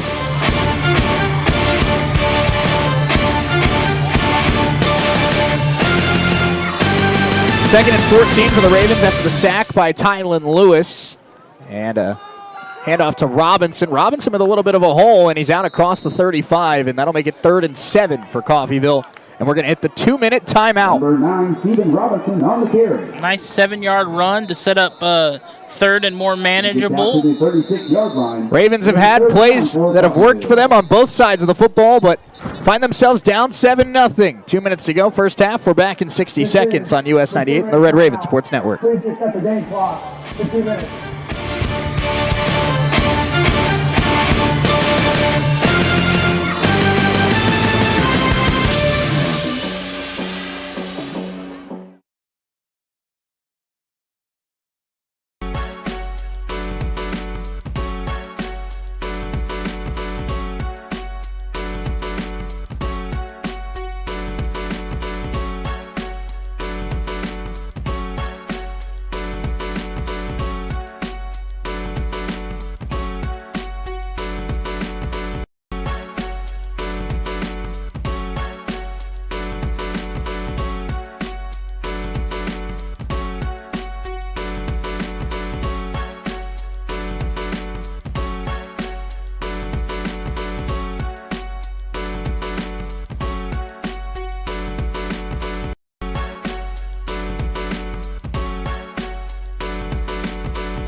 Facing a 3rd and 7 at their own 36-yard line, needing to get to the 43 to move the chains. Shane Neal, Matt Jordan alongside with you here on US 98 and the Red Raven Sports Network. Mac Armstrong in the shotgun, Stephen Robinson to his right, 3 wide receivers to his right as well. Boast moves in motion, pulls it down. Armstrong takes a hit, and the pass is pulled in. Anthony Johnson, first down. Armstrong took a big shot, and he's helped to his feet by his right tackle. And then great job by the wide receiver there, coming back to the football and securing the catch. First down Ravens at the 46, and that's the first catch for the former Stony Brook Seawolf, Anthony Johnson. First down, Armstrong. Handoff Robinson, and that'll get a short gain of about 2. Interesting decision to run there. You're tick, tick, tick, tick, ticking. You have 2 timeouts still if you're Nick Dobler. I think they're really just trying to ensure that Landon Vessel doesn't touch this football again until after the half, which I can't say I blame him. Yeah, I can't either. But you still got a chance. Don't play too conservative. Armstrong's made some big throws on this drive. 1 to Thomas, 1 to Johnson. Had a nice hookup with Jaleel Boast on the last drive as well. Armstrong back to throw again. Pressure comes. He's hit hard again. Tylen Lewis again in the backfield as he works around the right tackle, Espinosa. Yeah, Cisco early has had their ability to get to the quarterback has been impressive. Second sack of the drive for Tylen Lewis, and can't say I blame him, Matt, but Mac Armstrong he's moving around a little gingerly right now. He's been beat up. And now this Raven team still letting this clock continue to wind. 20 seconds left in this first half, and Ravens almost seem like they might just want to go to the locker room and regroup. Yeah, after that big sack, they may just decide, hey. There is a timeout taken by Nick Dobler. 17 seconds on the clock. Mac Armstrong immediately, as soon as that timeout was called, took his helmet off. He is trying to walk off some big-time hits he's taking on this drive. Yeah, maybe why they decided to. And they haven't just been big hits, Matt. It's been one to his blind side on like his leg, and then one right into his rib cage. Yeah, he's taking some shots. He's showing his strength for sure. You see, just in case, you're in case of emergency break glass, Brady Driver, the backup quarterback for this team, does have his helmet on down there in the huddle in case Mac Armstrong feels like he can't go back out there. But right now, Mac, he's a part of the huddle. It seems like he's okay. That was part of the story at Butler for Mac Armstrong. He did get hurt. He couldn't stay healthy. I wouldn't say anything that's happened today has been his fault, though. No, they got to do a better job. The right and left tackle have to do a better job of blocking those edge rushers. That's been the spot. And it is worth noting, Matt, that it is not the projected normal left tackle for the Red Ravens today. Dante Devine not available today. In his place, the freshman Daniel Davis starting at left tackle. Yeah, that's been a big part. You've seen that left tackle beaten a few times that have really interrupted or disrupted some good drives. 3rd down and 15 here for the Red Ravens. 17 seconds on the clock. Zalewski in the slot. Armstrong quick underneath, and that's caught by Chris Thomas. They'll take just a handful of yards.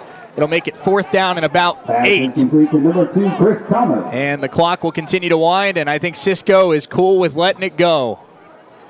We are halfway through this one. Our score at the break, Wranglers 7, Ravens nothing. Coffeeville with some good things on both sides of the football find themselves down a touchdown at the break. Red Raven Halftime Show brought to you by Solutions North Bank. That's coming up next. Let's take a 3-minute timeout. We'll be back with more right after this here on US 98 and the Red Ravens. Cisco 7, Coffeeville 0.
Show brought to you by our friends at Solutions North Bank. Shea Neal, Matt Jordan alongside with you. Ravens trail this one 7-0 at the break here at Veterans Memorial Stadium as we are now 30 minutes into the college football season.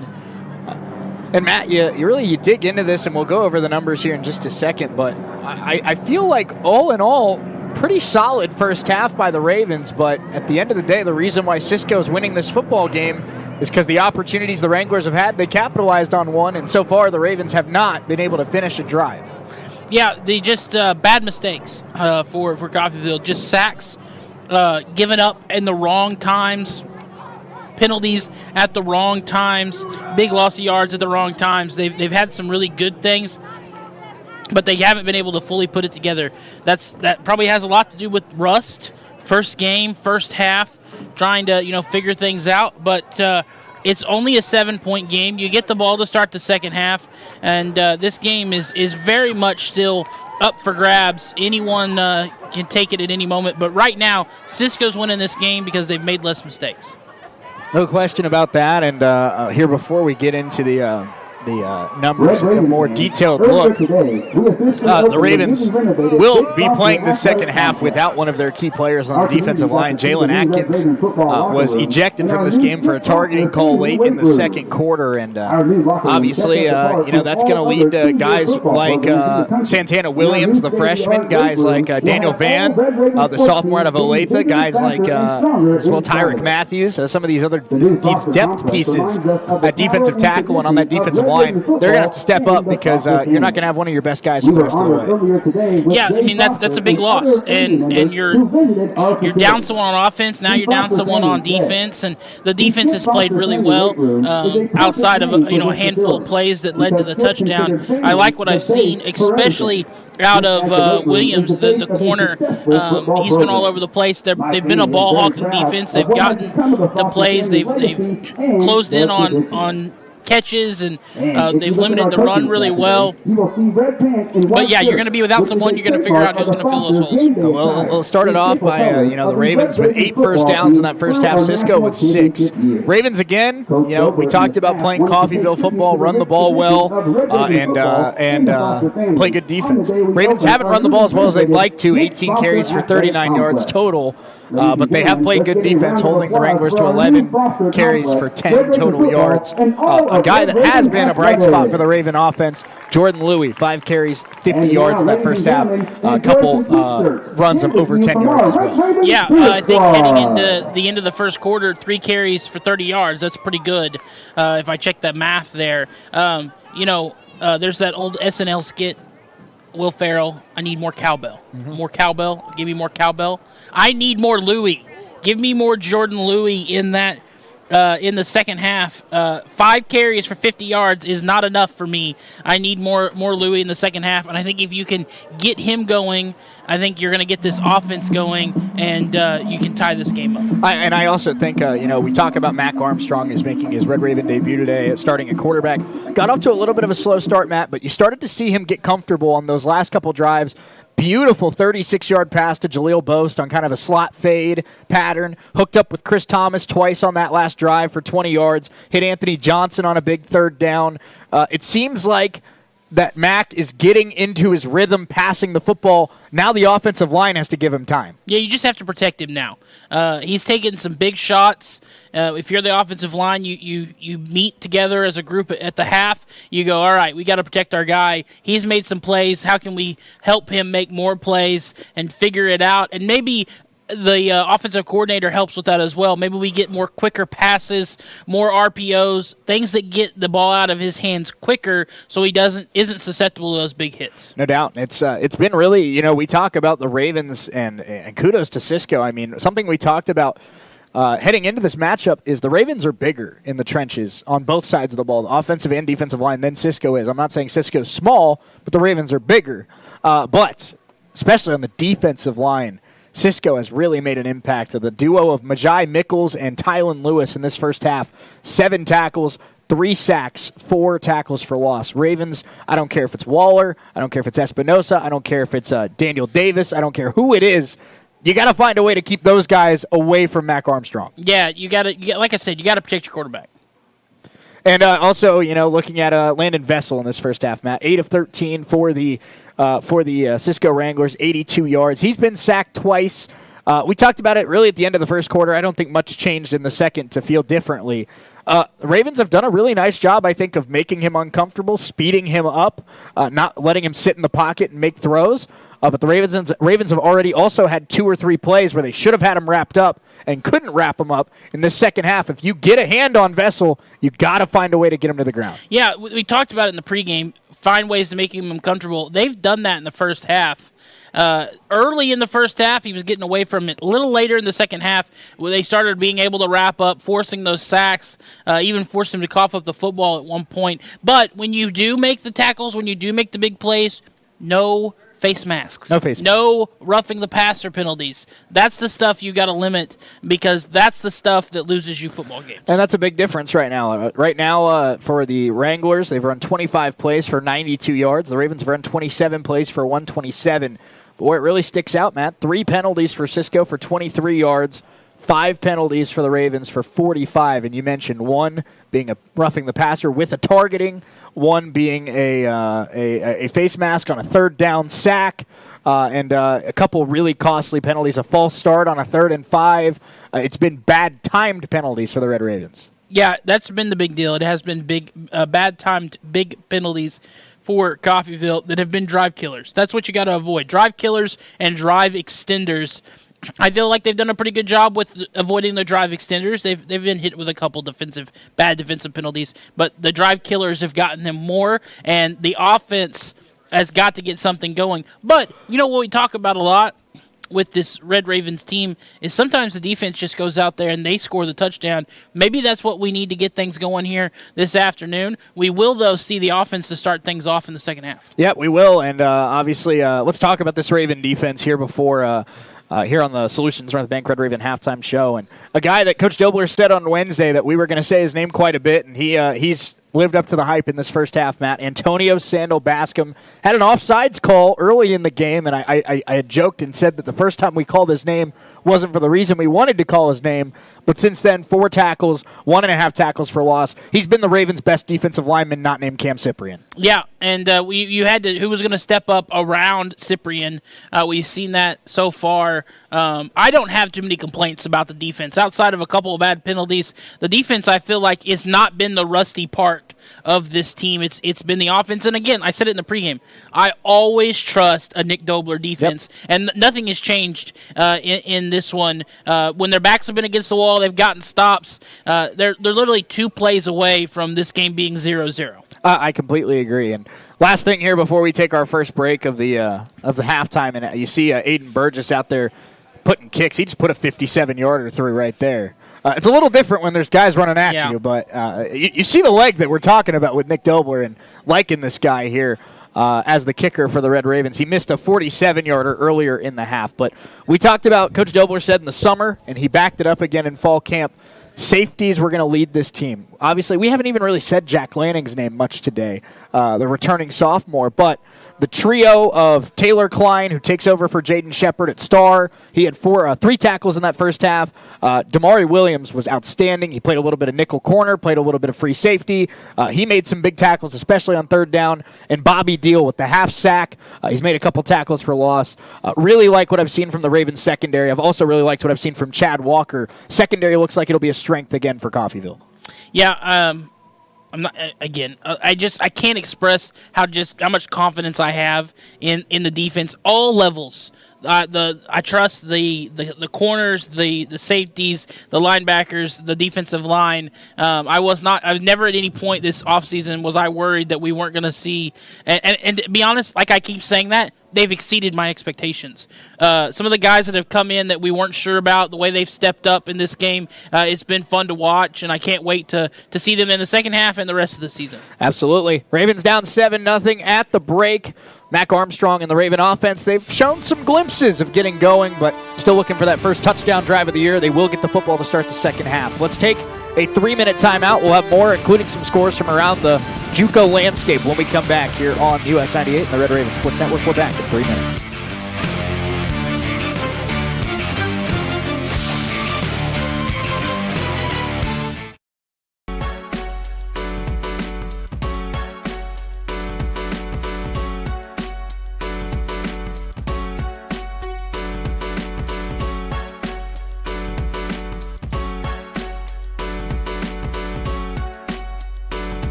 Nothing. Cisco Wranglers leading it here at the half. We're just a couple minutes away from the start of the third quarter here at Veterans Memorial Stadium. Shea Neal and Matt Jordan alongside with you. Came very close to saying Chris Freund. It's week one, and I'm used to basketball still, so had to pause and think there for a moment. But we talked about it, Matt. Obviously, maybe people just now tuning in are like, oh, the Ravens didn't score in the first half, and maybe are hitting the panic button a little bit, but what would you grade that first half from Coffeeville? Obviously, you can't give it too high of a grade because they're losing the football game and haven't scored. But I'm still thinking like B-minus territory. I don't think it was a bad half. I'd say we're looking at like C+. I think offensively you saw some good things, but it's like C-. And I think defensively like a B-. So I give it a C+.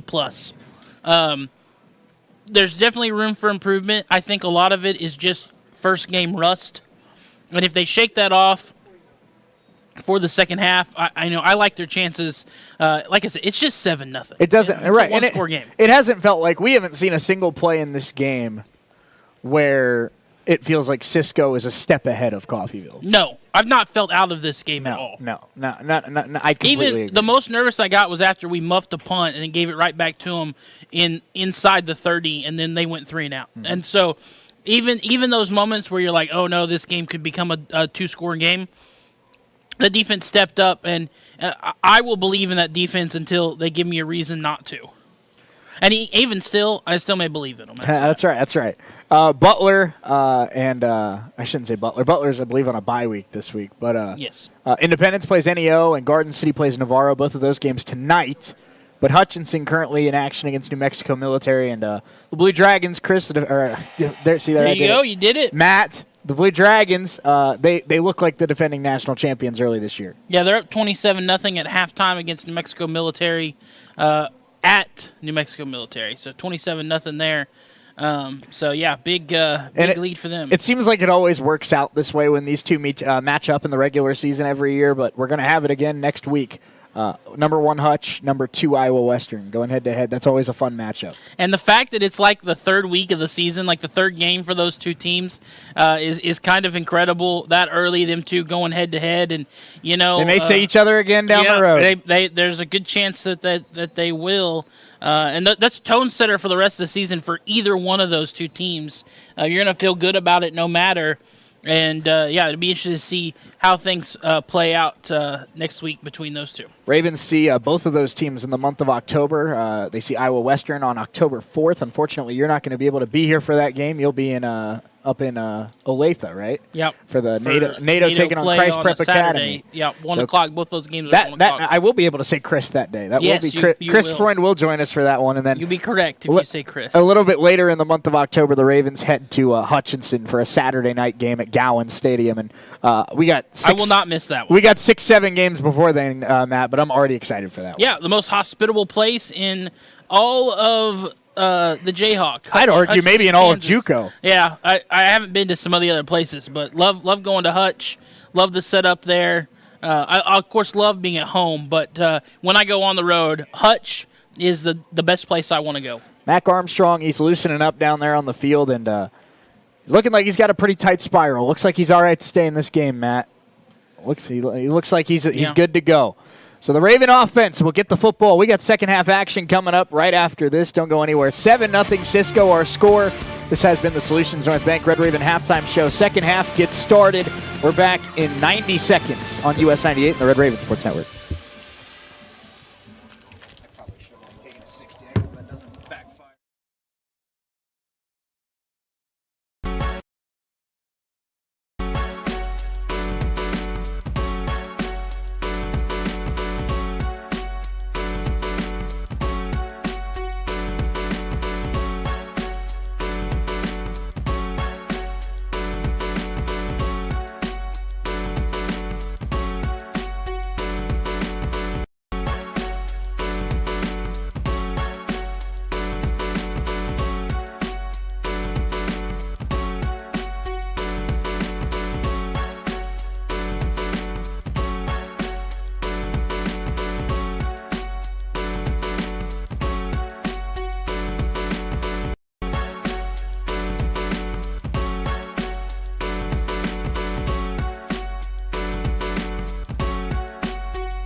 Red Ravens will get the football to start the second half of play here at Veterans Memorial Stadium. Cisco leads it 7-0 as we get ready to start the second half. Shane Eel, Matt Jordan with you, and it's number 20, Steven Eifert, back to kick it for the Wranglers, the redshirt sophomore out of Houston, Texas.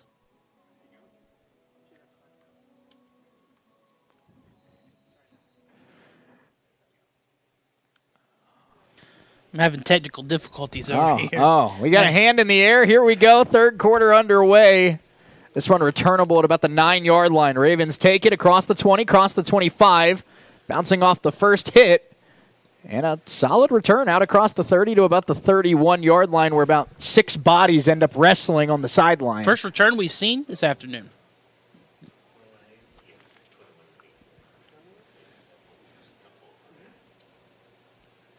And was that Dre Beasley taking that kickoff? Yeah, I believe it was. The ball will be placed at the 31-yard line. It's first and 10, Coffeeville. You know, I didn't really think about that in the offseason, and I should have. But DeAndre Beasley could be an X factor on special teams for this team. Yep. Absolutely, he could. Dobler's shown. He's got incredible speed. Coach Dobler has shown last year and now early into this year, they're willing to use some playmakers on the special teams side of the ball. Last year it was Boast and Kyler Christmas. Yeah. And Jordan Louis is starting the second half as the running back. Delay game. Number 4. Offense. Delay. 5-yard penalty. How fast did that play clock start? Not a good start. No, it's not. Felt like I just saw DeAndre Beasley get off the field. Yeah.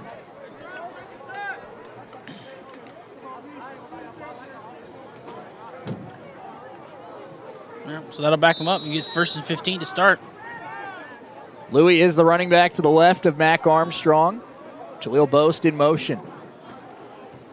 Hand off to Louis. Louis trying to get outside of his right tackle. Now tries to move upfield and not much there, maybe a yard. Good job by Cisco's defense, all over the run there. Run by Coffeeville's number 5, Jordan Louis. And what I've really been impressed with Cisco is they're not over pursuing and allowing holes to open up by being too aggressive. They're staying patient. They're plugging their gaps. This has been a very technically sound Wrangler defense today. Yeah, they've been very good in those moments, just being able to control the line of scrimmage. 2nd and 15, Armstrong. RPO, and he's got a man out of the backfield. That's Zalewski. First catch for the Raven tight end, and it's a solid gain for Riley Zalewski. Pass is complete to number 19. Don't think he got the first down, but it'll be 3rd and short. Did they mark him out of bounds?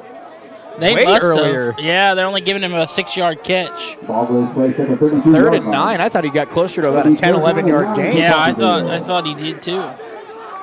Big 3rd down coming up for the Coffeeville offense. You don't want to go 3 and out first drive of the second half. And I think Johnson and Thomas both thought he got more yards than that too. They were lined up about 3 yards upfield. I really did. I thought he did. That's just bad spot or unfortunate, just him stepping out of bounds.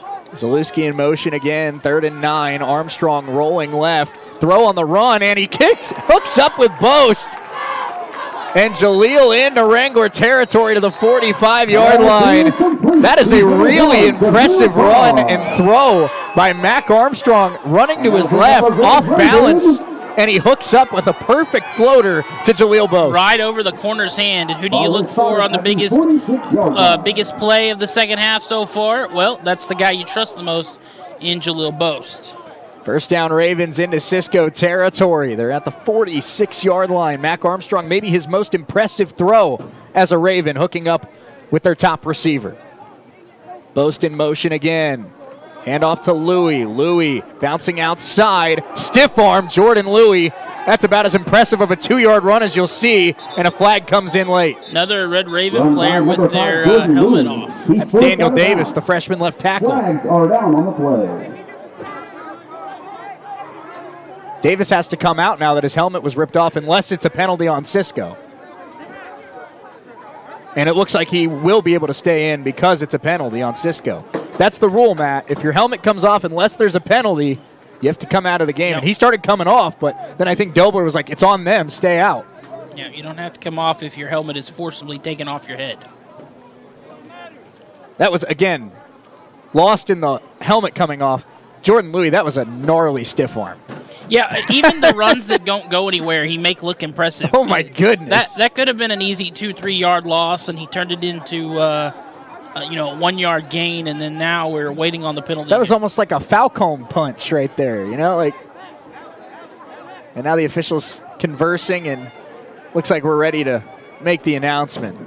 Personal foul. Hands to the face. Defense. Hands to the face against the Wranglers. First down. That's their first 15-yard penalty. So that's their first, second. That's their second hands to the face. Oh, you're right. One on each line. One on the offense, one on the defense. And you have to, I assume, I didn't see it, but I assume that the hands went under the face mask and propped it up. And it's a 10 if you're on offense. It's a 15 if you're on defense. So the Ravens now at the 30-yard line of the Wranglers. They've gotten into opposing territory before.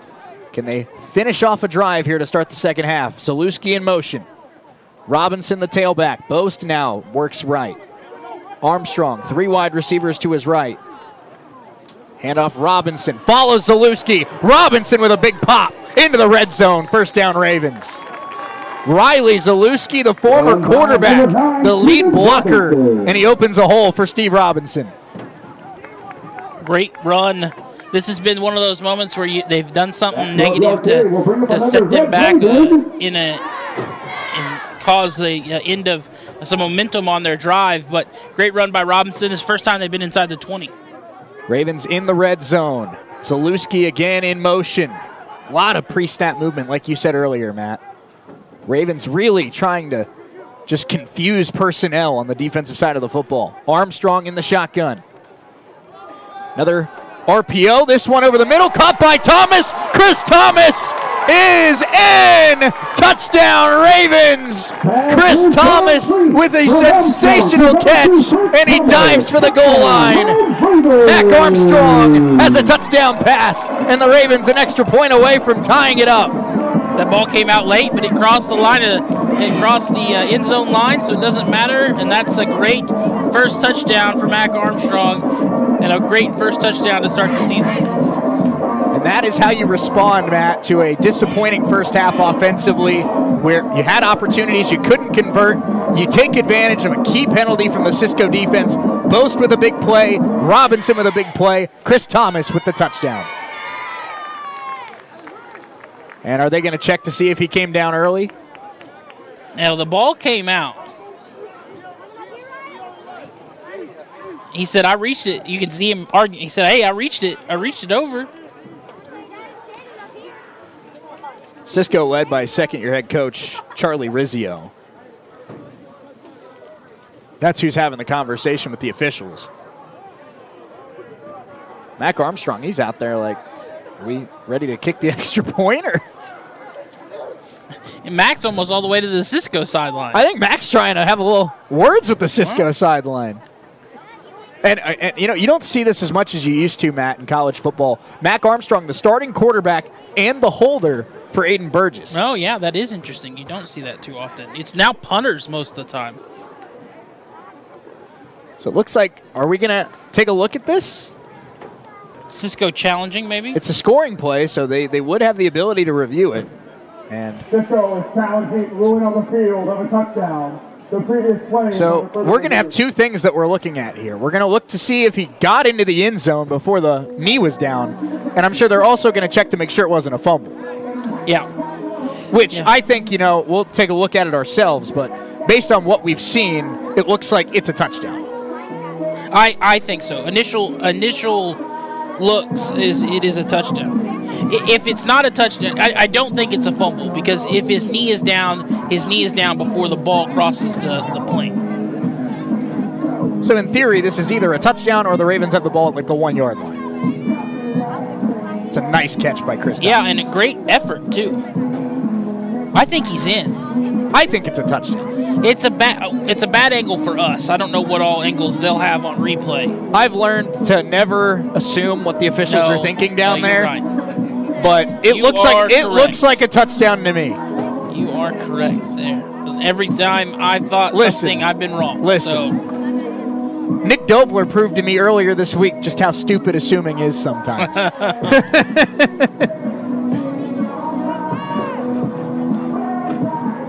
That's what Coach Dobler's here for, Matt, just to humble me every now and then. When I think I start knowing too much, Coach Dobler pulls a wrinkle out just to make sure he knows that he's in charge. Sometimes you need to be humbled, Shay. All right, so...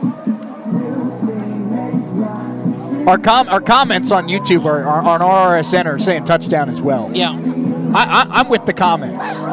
So I think his knee is down there. I cannot tell, but then when he comes down like almost 3/4 of the way his body's in the end zone. I don't see how it's not a touchdown. And the call on the field was touchdown. Yes. In theory, you have to have indisputable video evidence. And if there's one thing I've learned about JUCO review, they don't like overturning themselves. They do not. No matter how wrong the original call was, they don't like overturning the call stands a whole lot. Yep.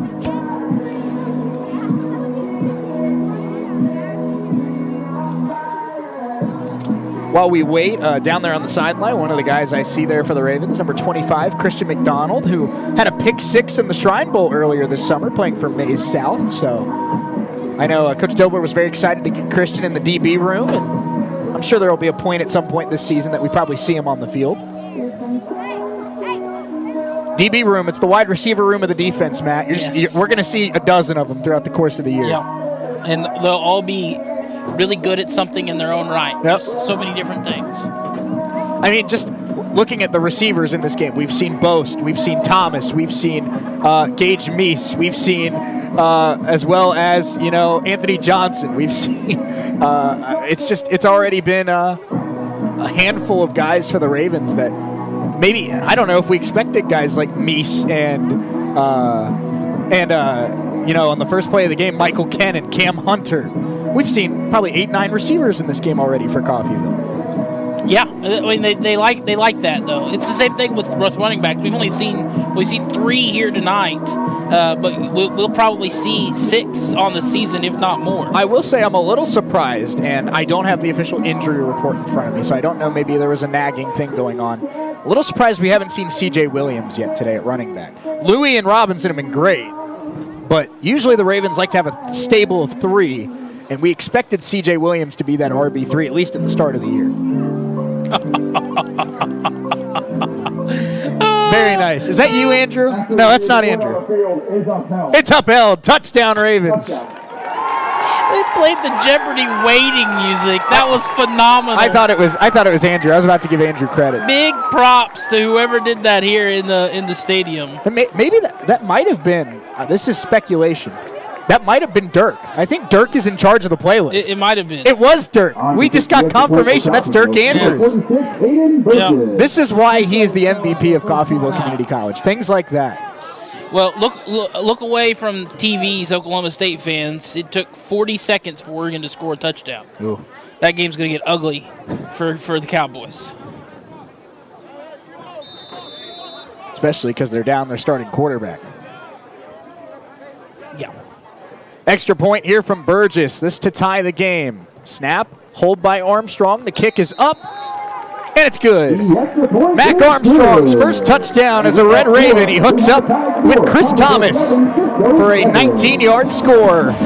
And our score here with 11:23 to go, third quarter. Ravens 7, Wranglers 7. We're back in 60 seconds on US 98 and the Red Ravens Sports Network.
Wranglers with a big return here out across the 45 and up to the 46. And that's once again the freshman wide receiver, LaDavian Frost Harris. Number 12, LaDavian Frost Harris. And tackle was made by the Ravens at the 47-yard line. Our officials are even gonna. Okay, there we go. I was like, that is a really generous spot. They were putting it like 5 yards further upfield. They figured it out. That's a great start to the great answer to the touchdown by Cisco. And Matt, this is not Landon Vessel. This is again Cutter Stewart out there at quarterback. Interesting. That looks like a 10 to me, doesn't it?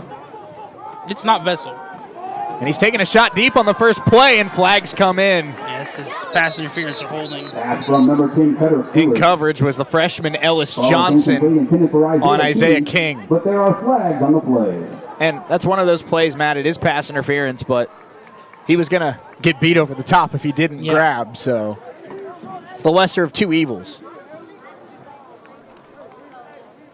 You almost wonder, this is a tie game. Pass interference, number 5, defense. And it is indeed pass interference, but this is a tie game. There's no sense of a quarterback competition in Cisco. No. So you have to wonder if on one of those hits in the first half, is Vessel dealing with something on the sideline where he's just trying to kind of fight through it, or what's the situation here? I'm not sure. It's interesting, though, that he played out the rest of the half and got to set maybe setting at the half, it stiffened, whatever it is, stiffened up on him. And he feels like he can't go here to start the second half. Cutter Stewart is the quarterback underneath. That one caught, and a nice catch there by Keith Rockwell. And he's got a solid gain of number 7, Keith Rockwell. Cutter's saying that they're not literally missing anything without him, without Vessel. He stepped right in and looked good so far on his first 2 plays of the second half. And he's an experienced quarterback, redshirt sophomore out of Alice, Texas. If you have to play your backup, a third-year backup is a pretty good option. Yeah.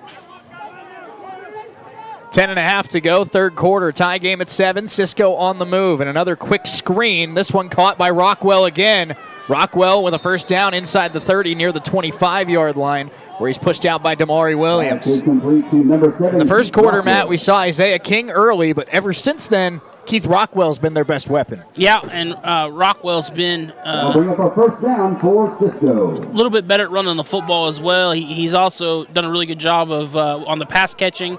But, man, Cisco, even with the new quarterback, moving the ball right down the field. First down, Cutter Stewart. They're at the 27-yard line. And this time he pulls it down, rolling right. Stewart buying time. Throw over the middle is caught by King. King backwards. Ball came out. Ravens knocked it free. And they have the football. And now it's loose again. Yeah, Ravens think they have it. Like 4 or 5 Ravens in one. And they do. Bobby Deal comes up with the football. Matt, Nick Doper said on Wednesday night, Bobby Deal is the next ball hawk in the Red Ravens secondary.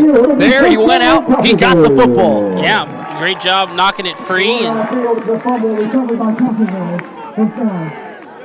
that is indeed a fumble. Poked it right out.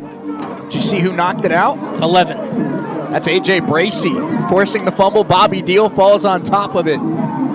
Used his helmet, just knocked it right out. And that's, great job. We've talked about that. This is my 3rd season here, Matt. You've been here longer than 3. That's what makes the Raven defense so good. They don't have the best defense in the country in terms of giving up the fewest yards. But, man, do they come up with big plays when it feels like it's needed most. They know how to steal possessions. We talked about in the pregame that they needed to do that. They just scoring and just forcing turnovers, they're so good at it. Mac Armstrong, Steven Robinson to his left. He's in the shotgun. Zalewski in motion. And it's a handoff Robinson. He's got a big hole. Steven Robinson up to the 25 and a gain of 6 on first down. Run by through that block. That was an incredible block up the middle. Was that? Might have been Devin Waller, who's playing left guard today. I think it might have been Zalewski pulling. Was it Zalewski? Yeah, he threw an incredible block right up the middle. Former quarterback, Matt, is Riley Zalewski. Yeah, it was Zalewski. There's a linebacker coming up the middle. The line parted, and Zalewski blew the linebacker up that gave him the ability to pick up 6. Freshman tight end Cage Bratcher into the game for the Red Ravens, number 44. And in motion is Michael Kennan, and a flag comes in. Going to get a false start here. Either false start or... Number 19. That's on Zalewski. I was going to say it's either false start or it's illegal motion. So false start happens before the snap. Illegal motion or illegal formation happens after the snap. Oh. Like, if they blow it before, then it's false start. If they blow it after, it's illegal formation. And now Cage Bratcher's subbed out for Tyler Jackson, so... Unfortunate. Freshman, he'll get out there. One time, and then... Mac Armstrong stepping up, trying to buy time, and now trying to escape. He's hit from behind. Not a whole lot of yardage there. Might have gotten a yard. We talked about the Ravens having to get pressure on Vessel, but kudos to the Wranglers. They put pressure on Armstrong. Yes, they have. He has not felt comfortable in that pocket the majority of this game. When he has felt comfortable, that's when he's made the good throws, great plays. Yeah. And they've got a big, you force a turnover. Now you're 3rd and 6. Can you pick up a first down here? 8:15 to go, third quarter. Tie game at 7. Ravens 3rd and 6 after forcing a fumble. Armstrong rolling right. Mack sets the feet. Now trying to go back left. Armstrong buying time. Now trying to take off. That ball's knocked free. It will get out of bounds. Very lucky for the Red Ravens. Out of bounds past the... Let's see, where did it go? Well, the ball can't move up on a fumble. Brought out of bounds. There's a fumble on the play. I don't believe. I'm just making sure they didn't lose yards on the fumble, and I don't think they did. The forward out of bounds. The ball will be placed at the spot of the fumble. Spot of the fumble, yep. So 4th down for the Ravens. It's about 4th and 3. Very, very fortunate for the Ravens. That ball did trickle out of bounds. Armstrong had Thomas for a brief second, but just didn't see him quick enough. And back to receive the punt here is the freshman, LaDavian Frost-Harris, who his last time receiving took a ball back to near midfield. He's standing at the 40-yard line right now. Christian Burris is the punter. This one sent away. This is his best punt of the day so far, and it bounces out of bounds at about the 35-yard line. Nice job to not let the return man for the Wranglers get an opportunity. That's the deepest Burris has had to punt from his own side of the field. It's the first punt that hasn't taken an awkward backwards bounce, too. And we said it earlier. I mean, Brady Braun holds school records in punting now here at Coffeeville. And I don't know if you were going to find any punter in America that would live up to that. But I think, he's pinned one inside the 20. Here he makes Cisco start at their own 35-yard line. I think so far, so good for Christian Burris. Yeah, I like what we've seen. Punters are very important. They flip field position. They do a good job of controlling that part of the game, and we had one of the best in the country last year, and big shoes to fill. I like what I've seen so far. Hutch now up 34-0 in that game. And again, it's Cutter Stewart to start this drive. And Landon Vessel very clearly dealing with something. Well, Stewart moved the ball on that last drive. Quick screen pass, and the Ravens rid this one pretty well. It's going to get about 3 yards, but quickly in there was Ellis Johnson. Stewart moved the ball real easily on that last drive until the fumble, so they feel confident with him no matter what the injury is with Vessel, and that's what you like out of your backup. They're speeding up here with Stewart. A lot of quick passes, and again, another quick screen and evading the first hit and get another 3 yards. It'll be 3rd and medium here for the Wranglers. Vessel is a guy that has a big arm, can get the ball down the field. They're looking to set up some big plays. Looks like with Cutter here, they want to just, it's quick little screens, quick little RPOs, get the ball out of his hand quickly, and try to catch the defense off guard. Officially 3rd and 3, under 7 minutes to go in this third quarter. And again, 4 wide receivers here for Cisco. 1 to the right of Stewart, 3 to the left. Rockwell is the running back, and they try to get the Ravens on the hard count. They've done it a couple of times. This time Coffeeville disciplined. Now they flip the running back to the right side. Stewart underneath. It's jumped. Picked off. Damari Williams. Pick 6. Ravens have the lead. Who else but Damari Williams? He's been the player of the game so far and just made what might be the biggest play of the game. Stars are born in Coffeeville. Damari Williams, this is your big-time play. They will get a flag for the celebration. Yeah, it's taunting. This isn't the NFL. You don't get to do your selfies with the defense. Well, Mac Armstrong ran out, pretended to take photos of the defense, and I don't think you can do that. So that's going to make the kickoff a little different. But who cares? Hey, what man, a play! they're having fun. What a play! And that's a throw, not to kick the quarterback while he's down, Matt. But that's the difference in the arm talent. Vessel has the zip on that to make that throw just a little bit off of it, and Damari Williams jumps it to perfection. Well, and that's the thing. We were talking about they were making these quick throws. Coffeeville started to figure that out, and all it takes is one jump pass, and the next thing you know, touchdown. Man, how many times have we seen the Raven defense come up with just an enormous play in a crucial game over the last 12 months, Matt? They always seem to step up. The pick 6 against Independence, the block kick against Dodge City. The result of the play is a touchdown after the play. Let me tell you, Coach Dobler's not happy about this penalty right here. He is ripping into that sideline right now. Unfortunately, conduct foul will result in ejection to a choreographed team celebration. That 15-yard penalty will be enforced on the ensuing kickoff. So it's a unsportsmanlike conduct penalty on Mac Armstrong. If he gets another one, he's done. He gets tossed. I'm glad you caught all of that. Because I heard the ejection part, and I'm like, did they throw him out? No. Okay. If you get another one, you get 2 of those, you're done. And he got 1. And he unfortunately for the team, Mac is out on the field, and so he can't get the earful right now, so they're getting it. They're getting it. But before he went to hold this extra point, he got it as well. Extra point here from the kicker is up and good for Burgess. Excuse me, for Aiden Burgess. We have Burris and Burgess, and that's going to be something I got to get used to. Damari Williams, pick 6. Raven defense has forced 2 turnovers, and they have the lead, 14-7 Coffeeville. We're back in 60 seconds here on US 98 and the Red Raven Sports Network.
Ravens kick it off from their own 20, and this one fielded at the 33-yard line.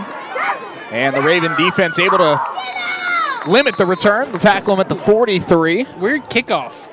High, wobbly, didn't give a lot on it. And another flag comes in late. Kickoff is taken by number 12, Davian Crosshair. I didn't see what happened on this one. Number 20, Jack Lenny. There are flags something on the play. extracurricular talking after. Jack Lanning was the one who made the tackle.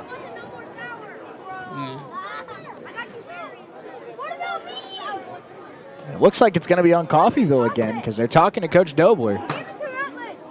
But man, what a play on defense that last possession, coming in with the interception. And maybe C.J. Williams, who picked up the penalty. Not the first time I wanted to be saying his name. No, not at all.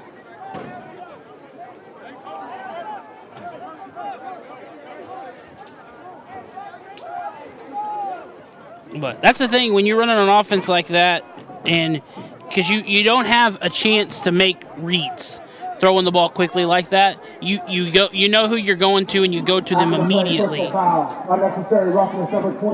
It is on C.J. Williams. It's unnecessary roughness, though, not unsportsmanlike conduct. I didn't see it, but. Yeah, C.J. Williams, a running back, hit with unnecessary roughness. But when you're throwing those quick passes like that, you don't make a read. It's just you know where the ball's going and you throw it. And unfortunately, if the defense guesses right, and they did, it's more than likely a pick six the other way. This one, 43-yard line. First down, Cisco. I haven't seen what Coach Dobler said to him yet, but this one seemed like it was received a little better by the coaching staff. They weren't all up in his face. It seemed like that maybe whatever happened down there was a little more forgivable than the previous one. And I think nice handoff here. This will get all the way down to about the 31 of the Red Ravens. So I think it's kind of ticky-tack. It looked like maybe their legs got tangled up, and he stomped. Try and get free. To get free. Big pressure here on Vessel, and down he goes. Landon Vessel is dropped. Cam Cyprian and Bobby Deal in the backfield for the Red Ravens. Vessel back out there and back on the turf after a big sack by this Coffeeville defense. It'll be second and 21 for Cisco. Interesting. I wonder what the deal is with Cutter and Vessel kind of shuffling back and forth. Like you said, there's no quarterback controversy. Vessel's the guy. He is their guy. Rightfully so. And no disrespect to Stewart, Vessel's looked better, as we expected. Now here's the snap and a handoff, and the Ravens plug this hole quickly. Rockwell bounces off a tackle, however, and he'll get up to the 36. Got to wrap up. That'll set up third down, and we'll call it 12. Got to wrap up. Rockwell's been impressive. Yes. If Cisco wants to hang with Navarro and Tyler Kilgore, they need to be able to run the football, and Rockwell looks like he can do that. Yep. If Vessel is healthy, I like this duo in their backfield. Oh, this is going to be a good team. They play in another tough conference, just like Coffeeville does with the Jayhawk, and this is going to be one of the better teams in that conference. Vessel, third down and long, back to throw, stepping up, looking on the out route, and his receiver stumbled.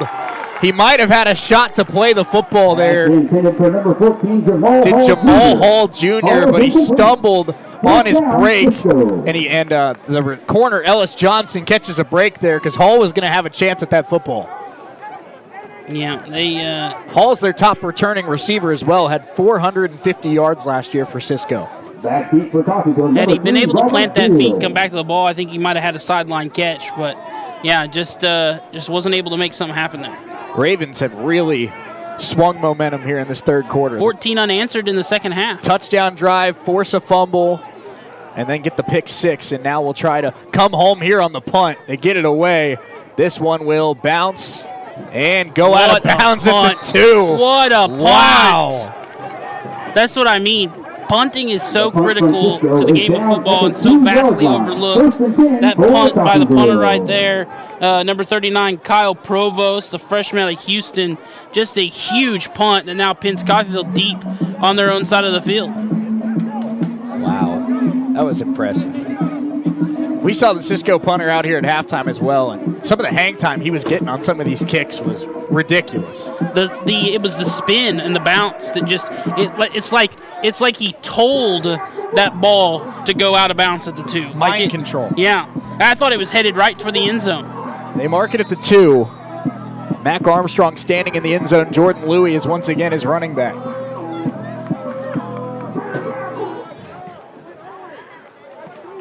Armstrong. Handoff Louie. Louie ran into his own guy. He's still got about a yard up to the 3. I mean, Steven Robinson's played well here today, Matt, you almost have to feel for Steven at this point where his 2 years here in Coffeeville, he's been behind Trey Jones. Well, his 3 years. He's a redshirt sophomore. He's been behind O'Meary Wiggins, Trey Jones, and now Jordan Louie. It's like, that's 3 pretty good running backs. Pretty talented running backs. Wiggins now at Louisiana Tech. Trey Jones obviously was all conference last year, and Louie, former North Carolina Tar Heel, looks like he's going to be a star in this conference as well. Four-star Alabama kid. Born in Alabama, born in Georgia, played high school in Alabama. Armstrong back to throw. Got to get rid of it. Mac Armstrong down the field and just got a fingertip on it. Did the defender, or else Anthony Johnson might have had a long game. That was gone. Had Johnson come up with it, that's a great touchdown-saving deflection that time. That was number 4 for the. That was Keandre Lewis. The Wrangler defense, Keandre Lewis, who is one of their very few sophomores in the secondary. That's a leader play right there. This is a big third down. You want to try to get some yards and not have to punt so deep in your own end zone.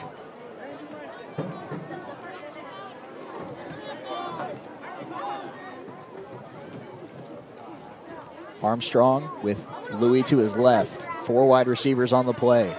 Mack got to get rid of it, and miscommunication there with Boast. It's out of bounds. 4th down for the Ravens.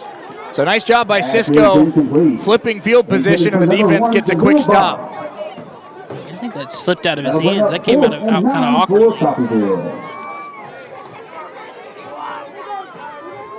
And we've talked about how the Ravens have swung momentum in this third quarter, Matt. But what we've seen from this Wrangler defense, what we've seen from Rockwell, what we know Vessel is, I mean, foot on the gas. You cannot pull up at any point here anytime soon. And Burris does not have a lot of room right here. No, he's standing just in front of the white on the back of the end zone. Good news is he is 6'5", has big frame, and he gets this one away. Hopefully it'll take a good Raven bounce, and it does take a nice Raven roll up near midfield where they'll down it on the Cisco side of the field. Yeah, that's about as good as you can expect. Yeah. That's a 51-yard punt. That's what you like. Hey, Brady Braun's school record is 52. Yeah. Knocking on the doorstep. So that's a good punt. That's what you want to see. Yeah, absolutely.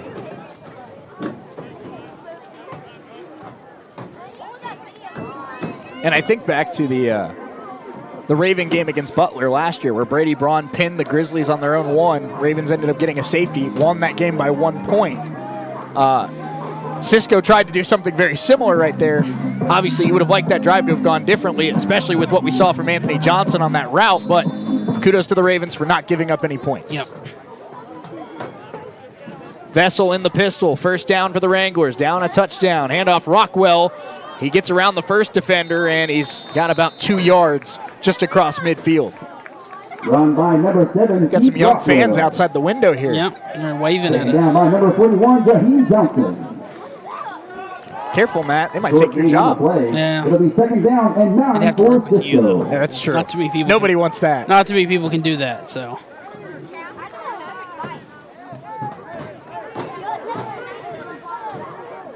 Down to 2:52 to go in this third quarter. Ravens 14, Wranglers 7. Vessel.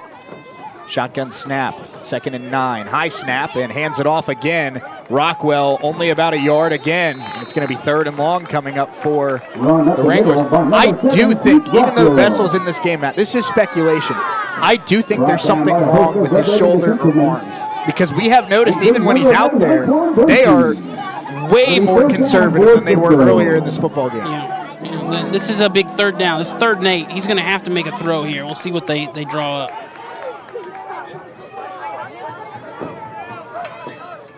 Tried to get him on the hard count. Again, the Ravens stay disciplined here on 3rd and 8. Rockwell is the running back.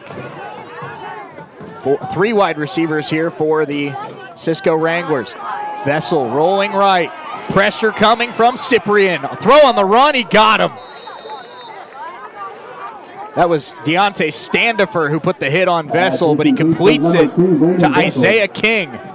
Number 5, Isaiah King. He looked great there. There's a comment I see on YouTube that they've shared They've shared snaps? reps with the first team for the entire preseason. Interesting. So not a note that we got. No. We after last season, we just kind of thought it was Vessel's job, and it has been for the most part. But it may just be a matchup thing, try to change a pace thing, and it honestly it worked. Yeah. That first drive, and then it was just a fumble. It did.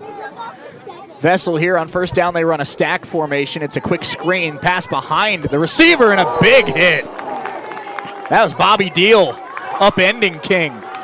The commenter on YouTube that I got that information from, brother is the OC, so it's trusted. I think I can trust the information. Good source. Yeah, it's a good source. No, well, I was using JC Gridiron a lot in the preseason, some of their preseason rankings, and they had Vessel as one of the top 20 quarterbacks in JUCO. So we obviously planned for this game, Matt, as Vessel was the guy. But like you mentioned, anytime you have a quarterback that's got the experience that Cutter has, you gotta try to see if he can make things happen. No question. Having multiple good quarterbacks is a good problem. Second down and 12 here, Vessel. It's a handoff to Rockwell, and he gets through the first tackle, got back to the original line of scrimmage. It'll be 3rd and 10. He's a tough runner, too. Run by number 7, Keith Rockwell.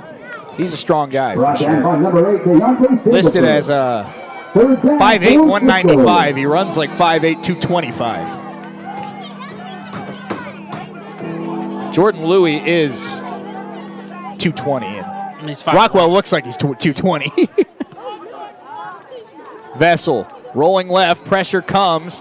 Good block from the tight end and sneaking on the backside. This is a Cisco touchdown.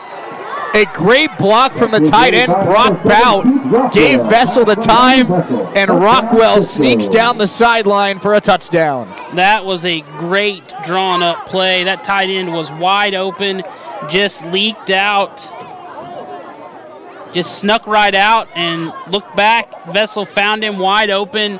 Beautifully drawn-up play to end the quarter and tie this thing up heading into the fourth. Brother of the OC should be pretty proud of that one. Yeah, that's absolutely. This will be an extra point to try and tie it. Third quarter clock is at 0. Wranglers in the end zone for the first time in the second half, and that's a much-needed score after the Ravens' third quarter that they had. We are tied going to the fourth. Vessel to Rockwell. Rockwell's second touchdown of the day. Vessel's first of the season. 14-14. Fourth quarter starts in 60 seconds on US 98 and the Red Raven Sports Network.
(14-14) as we put 15 minutes on the clock here as we start the fourth quarter of play. And Matt, the Ravens offense found a groove in that third quarter with a touchdown drive, a touchdown pass to Chris Thomas, but have had a couple drives since then stall out. They got the big pick six, but now the Raven offense going to have to figure it out again. Yeah, you're going to have to answer after that touchdown to tie things up. But I just got to say, through three quarters, this game has lived up to the billing. This is two good football teams.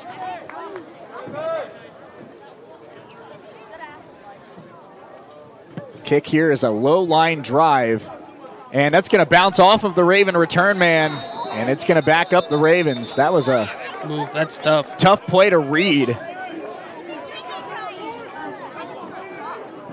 The kickoff from Cisco. That was Dre Beasley back there on the kick, and he was kind of stuck in between, Matt. He couldn't catch it on the fly because of how hard it was kicked, and it bounced off his leg and rolls out of bounds, and the Ravens will start inside their own 5. And I know on the kick return, you're so nervous to just let one go like that because the ball is live, at any point once it passes that 10-yard mark, and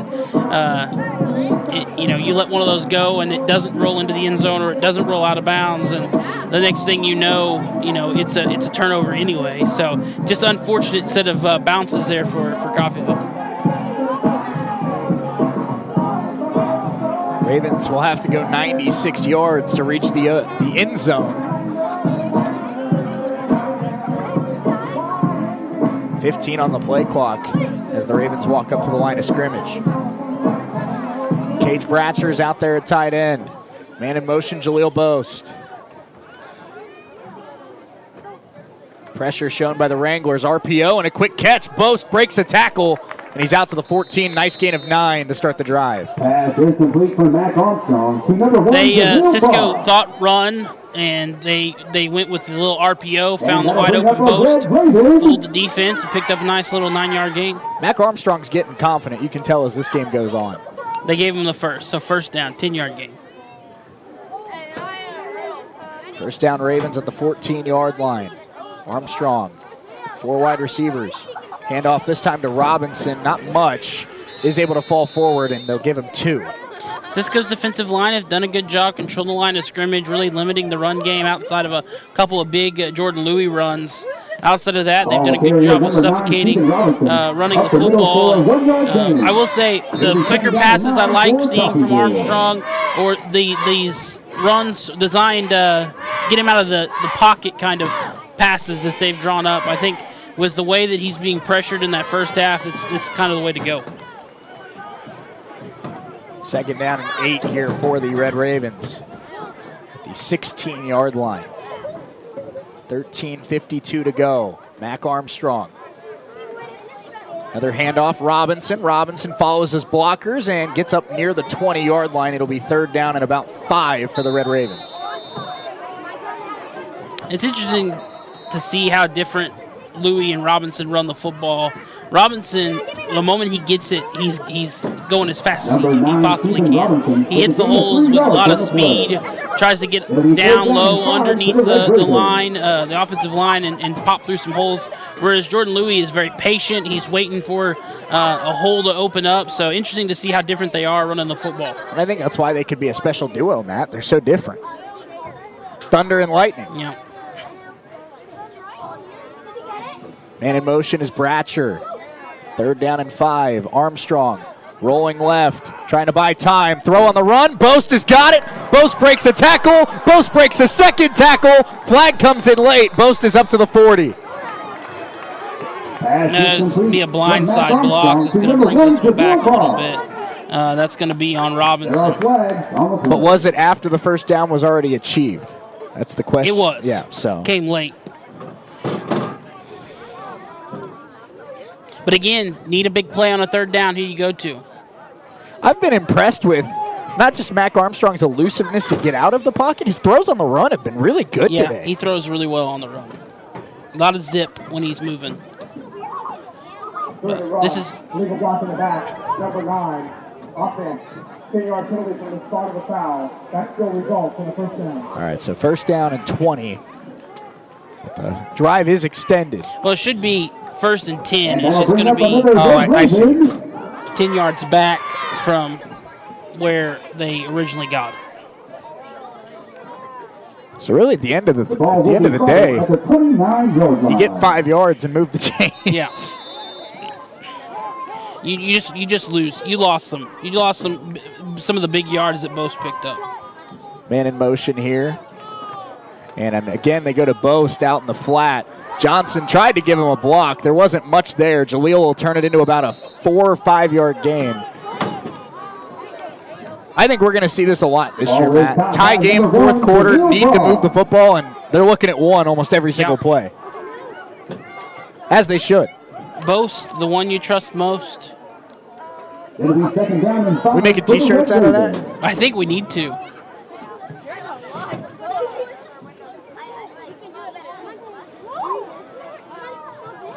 Second down and 5 here for the Red Ravens at the 34. Johnson in motion. Armstrong. This time it's a handoff. Louis trying to get outside. Flag comes in. Louis up to near the 40, near the first down marker. What a stiff arm by Jordan. It's not going to count, but what a stiff arm by Jordan Louis.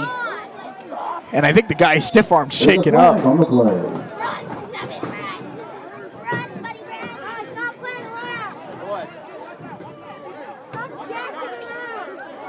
He just stiff armed and ran like 6 yards with that guy holding on to him.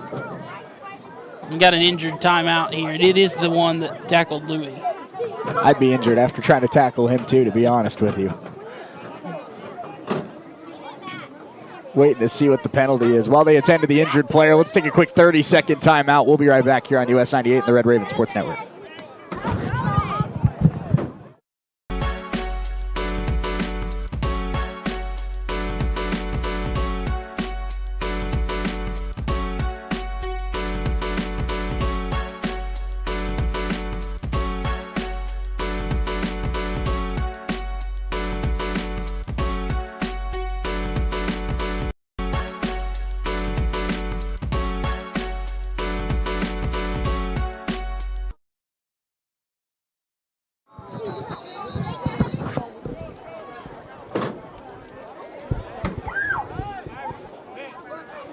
Red Raven penalty was a hold against the freshman tight end Cage Bratcher. The injured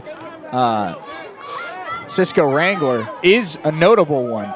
It's the returning linebacker Tyler Masters, who led this team in tackles last season. Him and Tate Allen were the two top returners on this Cisco defense. Allen's still out there. He's wearing number 8, but Masters was the one shaken up after catching a face full of hand from Jordan Louis.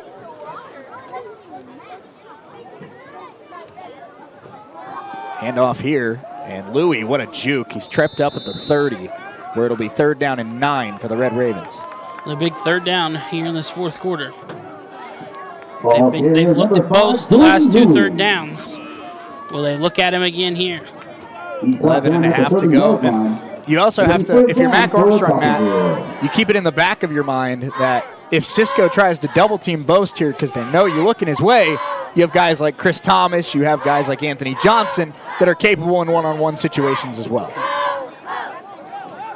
Looks like it's going to be Johnson and Boast and Thomas. Thomas is split out to wide. And that's who Dobler went into the season feeling like the 3 best receivers on this team are. Armstrong rolling right, gets a block from Bratcher. Got to make something happen. Mack tries to turn up field. He'll be short of the first down on a gain of about 5, and a flag comes out late. On the Ravens sideline. Is that a late hit? I don't know. Flags on the play. Or is it on the Coffeeville sideline? I'm not sure. I didn't see. It still felt like Mack was in the field of play when that tackle started, in my opinion. Yeah, but what happened after he got pushed out of bounds?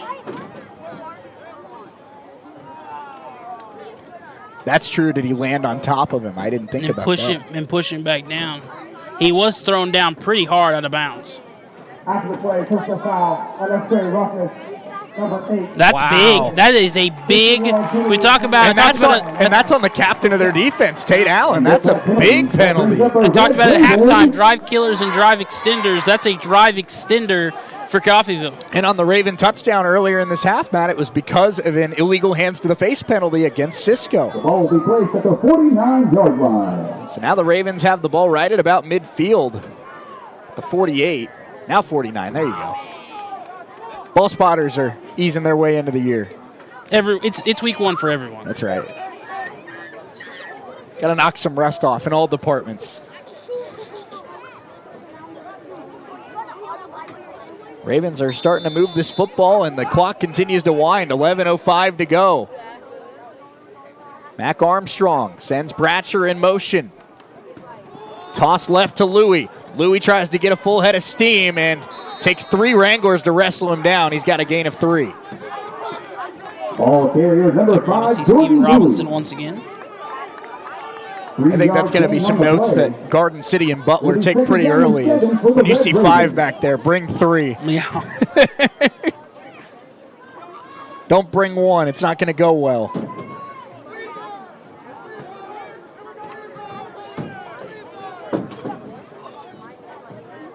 Second down and 7 here for the Ravens. Robinson gets a move. Robinson up to the 46, and that ball came out late. Mac Cisco's Armstrong ball. trying to say he was down, but Cisco has it. And they do rule him down.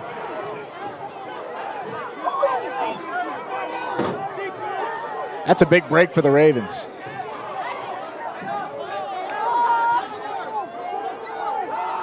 Ravens are trying to line up quickly. I don't know if Cisco can challenge this anyway because they used it earlier on the touchdown. Prior to the fumble is under further review. And now they will review it.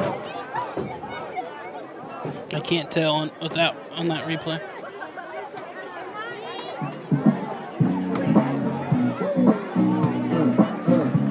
Mac Armstrong right away was adamant that Robinson was down. Like you said, Matt, we don't really have a great angle from our perspective.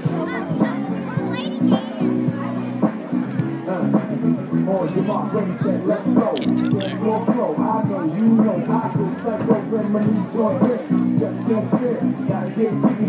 Hey, Andrew, any chance I can get a slow-mo replay? It's week 1 for Andrew, too. Andrew's got a lot of moving pieces. That's right, that's right, that's right.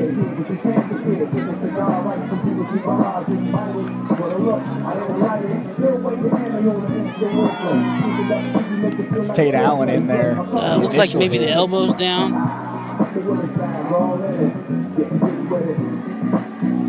don't think his knee's down there.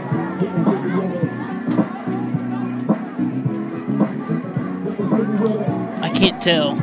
I just can't does his tell. left knee not go down? I don't think he's down. Right there. His knee doesn't drop. No. So we're waiting for that. And I elbow to hit. don't right know when the football comes out either. So Cisco sideline's fired up. I don't know if they got word. I think this is I think it's a fumble.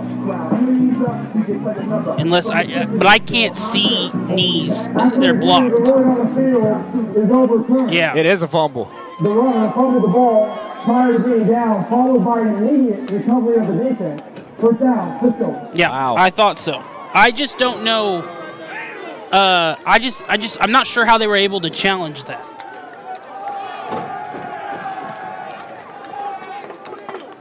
So that's the only thing I'm not 100% on.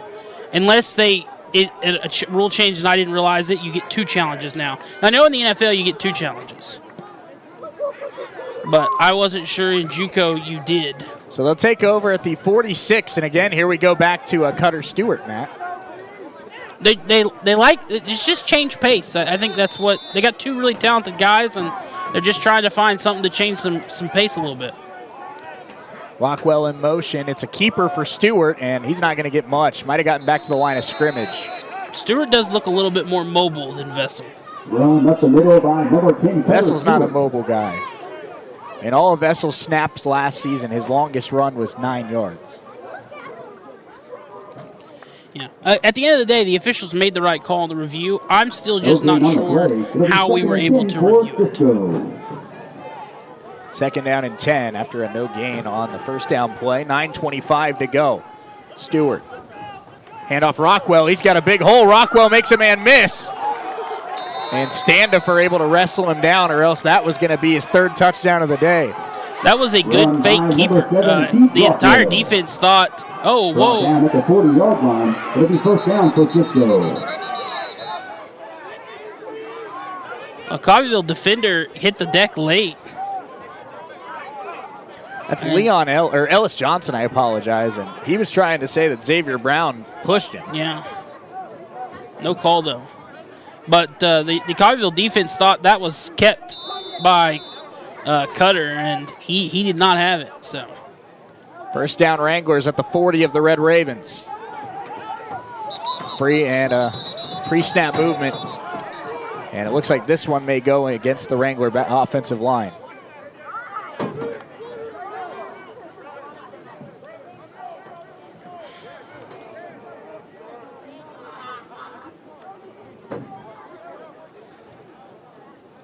Yeah, that's on that tight end. Full start, number 13. 5-yard penalty. Go first down. call that on Anthony Johnson. Their Anthony Johnson.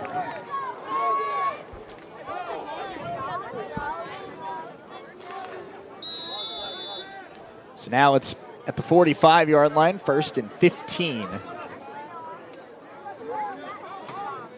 Rockwell again moves out wide. Stewart pressured. Stewart dropped. Eric Butler in there to finish it off. Stewart is sacked. A big play for the Red Ravens. Right after the penalty, too. That's love to see that. That sets up 3rd really long. So, again, after a mistake by the Coffeeville offense, Coffeeville defense so far there to pick them up. Like you said, Matt, 2nd down and a country mile. 2nd and 19 here for the Wranglers. Should be 3rd. Should be 3rd down. No, it was a 1st down when the false start happened. I thought that was the run. Cutter had the run that didn't go anywhere. And then Rockwell had the big run. Oh, okay. I got them backwards. I got those 2 plays backwards. And a timeout called here, I believe.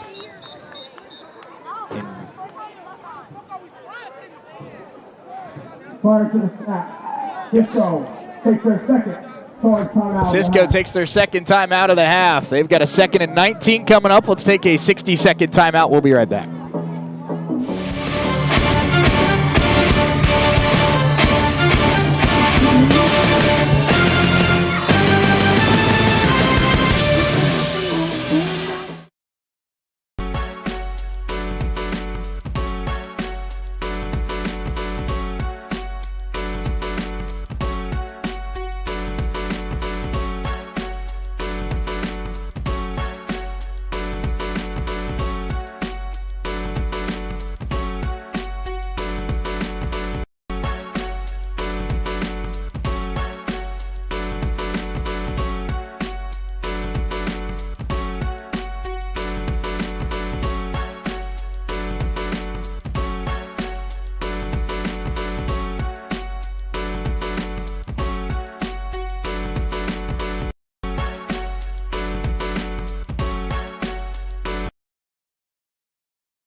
Second down and 19 for the Cisco Wranglers with 7:57 to go. A tie game at 14 here on US 98 and the Red Raven Sports Network. Shane Hill, Matt Jordan alongside with you.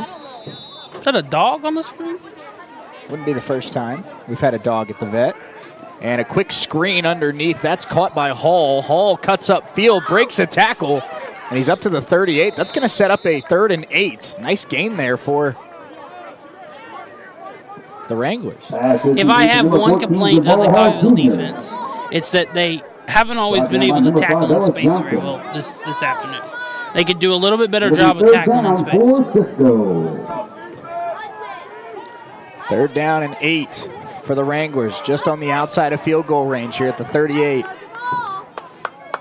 Stewart stepping up, quick slant, and he missed him. Had a man open and overshot him. In coverage, Taylor Klein, the intended receiver for the Wranglers, was once again Jamal Hall Jr. 4th and 8, and Wranglers will try to play the field position game. They bring out their punter. Defense holds once again. Now the offense will have another chance here.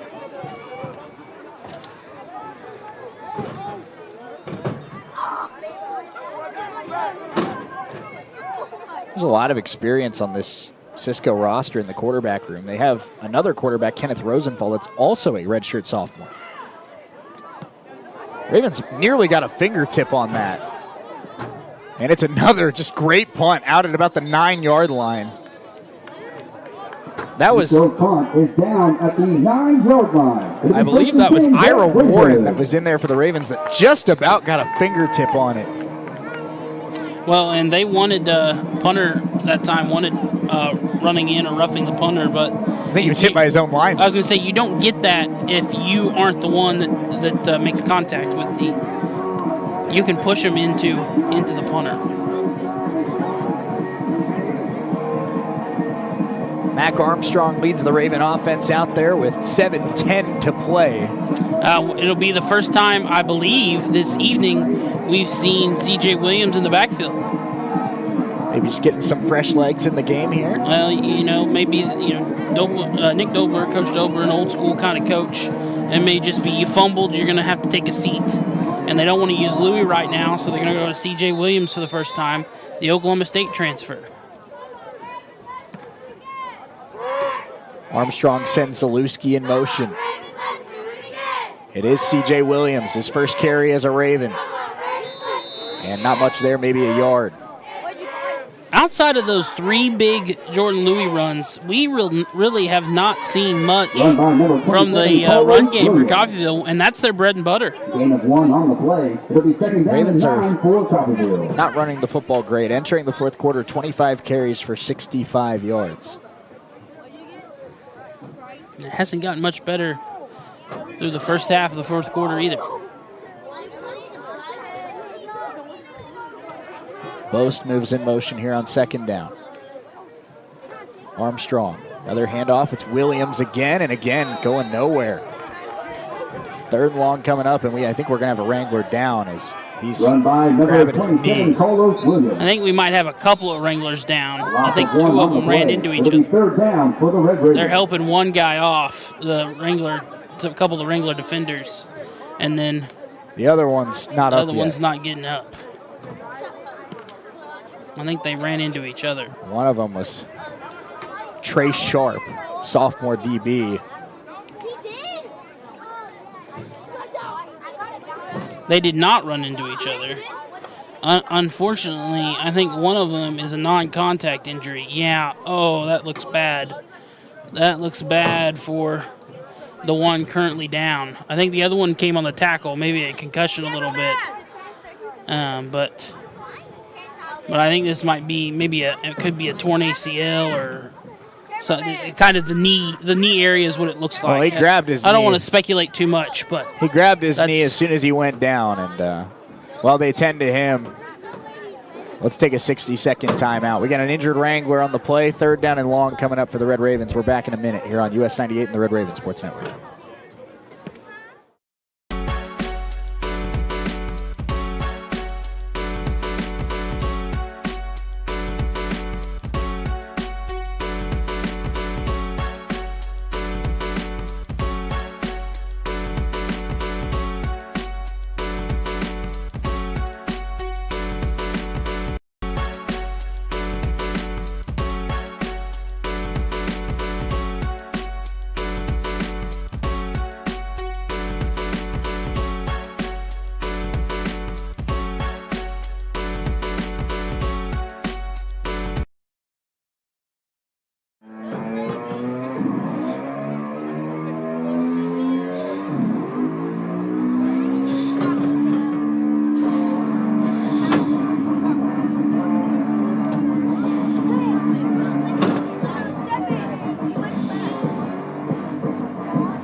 Redshirt sophomore Michael Price, the injured Cisco Wrangler that was helped to the sideline. Third down and 9 here for the Red Ravens. Armstrong, the fake. Armstrong taking a shot over the middle. That's caught. And a broken tackle. It's Anthony Johnson up to the 26. Big throw by Armstrong into a tight window. And for the second time today, it's Johnson stepping up big on third down. Well, and what I like there, Shay, is that Armstrong had all day to stand in the pocket, find his open receiver, and make a throw. Great pass protection that time by the offensive line. Mack now in the pistol here on first down from the 26-yard line. And a reverse to Diesel Solari. He slips a tackle, and he's got a ton of speed. He'll get 5 yards on a play that probably shouldn't have gotten 1 yard. Yeah, left him a little, moved him over in a motion, and brought the fake handoff to Williams, and then pitched it kind of there on a weird little pass almost to Solari. They like that young man a lot. 5'6", 180 out of Cecilia, Louisiana, but they think he's the kind of guy that anytime he touches the ball, he could find the end zone. Change of pace. He's a big-time change of pace back. And that pace is fast. True freshman, Diesel Solari. Man in motion here is Johnson. Second down, and that snap not great. Armstrong able to recover and throw it away. Heads up decision by Armstrong to pick it up and know that he was out of the tackle box and just toss it away. Live to see another day. Complete by Mac Armstrong. That'll be 3rd and 6 now for the Ravens.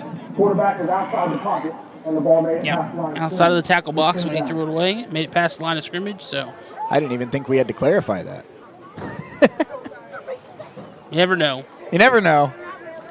So another big 3rd down coming up. 3rd and 6. And again, Matt, 4th quarter, 3rd down, need a first down conversion, and it's the guys that Dobler thinks are his 3 best receivers, Johnson, Thomas, and Bose. Those 3 have really settled into this game as kind of like the main 3 on the field at any given time. Timeout taken by Nick Dobler. Big important play here. Ben McClung and Nick Dobler want to talk it over. 3rd and 6 for the Ravens, 4:52 to go. Tie game at Veterans Memorial Stadium. We're back in 60 seconds on US 98, the Red Raven Sports Network.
Third and 6 coming up for the Red Ravens at their own 30-yard line. Shane, Matt, Jordan alongside with you. And Mac Armstrong, I think for the most part, been a very successful Red Raven debut, but this next 5 minutes, this is going to be where he tries to step up and win a game for the Red Ravens. Absolutely.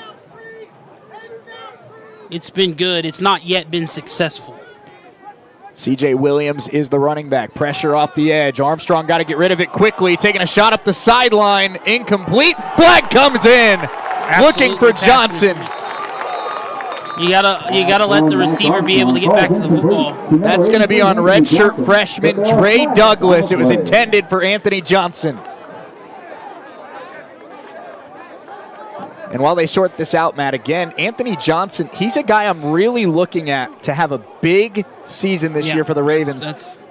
In his freshman season at Stony Brook, all CAA conference, he led all FCS freshmen in catches and yards in his freshman season at Stony Brook. 59 catches, 714 yards. That's 6th most in a season in Stony Brook history. Wow. Dealt with some injuries last year, but Coach Dobler obviously sees a very talented receiver that can help the Red Ravens. Yeah, and that's textbook PI. Like the corner held him, didn't allow him to get back to the ball, trying to make a catch. And that is textbook pass interference. And if there's one thing Jaleel Bost can't do, it's be 6'3" and 220 pounds. That's a tough receiver to cover. He can do a lot. He can't do that. Mac Armstrong and the Ravens have a first down at the 45. Play action. Armstrong got to get rid of it. Deep shot is deflected and nearly pulled in off the ricochet by Johnson. Thomas was wide open. He just didn't have a chance to find him because of the pressure. And still, despite getting smacked as he threw it, still got that down the field. That was a pretty good ball. Yes, it was. It'll be second down for Coffeeville. That was Bryce McDonald in coverage, number 25. And it's the second time today a Wrangler just getting a finger on the ball may have saved a touchdown. Well, the offensive line, I hope, makes it step up with the return of the suspended player. But they've showed some weakness in this one early. Quick screen, not much there, maybe a yard. And by early, I mean early in the season. Obviously, we're late in the game. But they're definitely a weaker spot on this team. Jordan Louis going to check in for the Ravens here on third down. It's going to be another third down that the Ravens have to try to convert. This one 3rd and 9. They need to get into Wrangler territory. They may think about handing this to Louis, and if he can pick up the first down, great. If he can't, maybe he can make it 4th and manageable, and they go for it. 4:05 to play in this season opener at Veterans Memorial Stadium. Tie game at 14. Mac Armstrong in the shotgun. Takes the snap. Armstrong rolling right. Buying time. Armstrong has time. Looking back across the field. Louis, did he catch it? Incredible reception if he did. Cisco saying it was down on the ground. What's the call? The official right there looking at it has yet to rule. He hasn't said anything. I think he caught it. Now they're going to say incomplete. My man froze up right there. Yeah. He just stood there for 30 seconds. I think he forgot the whole stadium wanted to know what happened.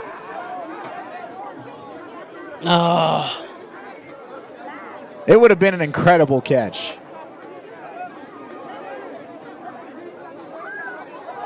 I can't tell. There's just not enough there. There's not enough there.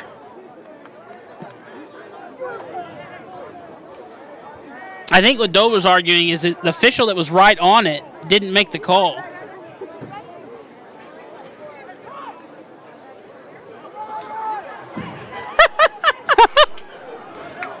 That was awesome. Is that what he's upset about? Was there a fake injury? There was a fake injury.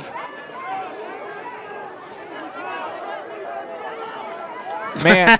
How often do you see your coach just lay on the field? Nick Dobler Impersonating defender. Nick Dobler just had the flop of the year. Yeah, that was pretty good acting. It was like, this is what you missed. That's my Jayhawk Conference Coach of the Year. If this was baseball, he'd have gotten tossed for that. That was great. That was great. That was great. Watch him. Here we go. He said, there he is. Hit the deck. Hit the deck. That was great. That might be the shining moment of Nick Dobler's tenure in Coffeeville. That was great. Ravens back to punt here on 4th and 9. One of the funnier non-football things to happen. All right, another chance for the defense here. This is the best punt of the day. Oh, get it. Get it. Oh! Let's go. No, I think it's where, yeah. He downed it at the 2. What a play. Yeah. And the best punt of the day for Christian Burris. A big time to make it happen. Again, punters are so important. Hey, there's a little bit of a celebration. It maybe not Brady Braun-esque, but there's a flag. I don't know what this is on. Christian Burris fired up. There is a late flag. I think it's against Cisco. It's at the 13-yard line. Holding maybe on the return? No, it came late. It came way late. I watched it get It's thrown. on the Cisco sideline. I think something might have been said as they went to the sideline. I'm not sure, though. Hopefully it's not on Coffeeville. That would really kill what could be You were huge watching momentum. the punt celebration. I was watching the flag get thrown. Well, see, that's why we're a good tag team. I had fun. You actually paid attention to what's important. So we'll see. I still don't know what it's about, but I think it is against maybe a sideline warning or something. Well, and against Cisco. I'm going to wait to make this point until we know that Cisco's actually backed up inside the red 5. Cisco assistant coach. I mean, it's not going to really matter because now it's half the distance to the goal. This is the point I wanted to make, though. Coffeeville won a game by 1 point in their last regular season game because they got a safety after pinning a punt at the 1-yard line, Matt. Is this where the Raven defense maybe tries to snatch this game away right here? Yeah, this is a big opportunity, and that does move them just a little bit closer to that end zone line. 3:36 to go. If the Raven defense can get a stop, they would have a chance to win the football game. And it's Vessel back in. Vessel back to throw. Quick pass out of the backfield, and he's got room to go up to about the 12, and that'll give them some breathing room. That'll make them feel a little bit more comfortable. It's Rockwell again. It is. Honestly, he's been pretty good running the football. He's been even better catching the ball out of the backfield. I think there's an argument he's been their best player. I would say that, yes. He has a touchdown. I would say that he has both touchdowns. One rushing, one receiving. That's right. They did mark him short, out of bounds at the 9-yard line. Vessel back to throw, under pressure. Vessel got rid of it, incomplete. Big third down. A little bump there after the play was over. It was Antonio Bascom in the backfield putting the pressure on, and after the play was over, Sean Andrews, the freshman offensive lineman, gave him a little shoulder to chest there as he tried to get the defensive lineman away from his quarterback. Big 3rd and 2 coming up here. Coffeeville could get some great I know this is a pass-heavy team. I think they might be running it here. The way Rockwell's run the ball, yep, they are. Coffeeville was ready for it. Did it matter? It did not. They picked up the first down. Ball carrier number 7, Keith Rockwell. Needed 2. He got about 3.5. Gain of 3. That'll bring up a first down for Cisco. 2:45 to go. Tie game at 14, and the Wranglers have a first down at the 11-yard line. He fell forward for that extra couple yards he needed.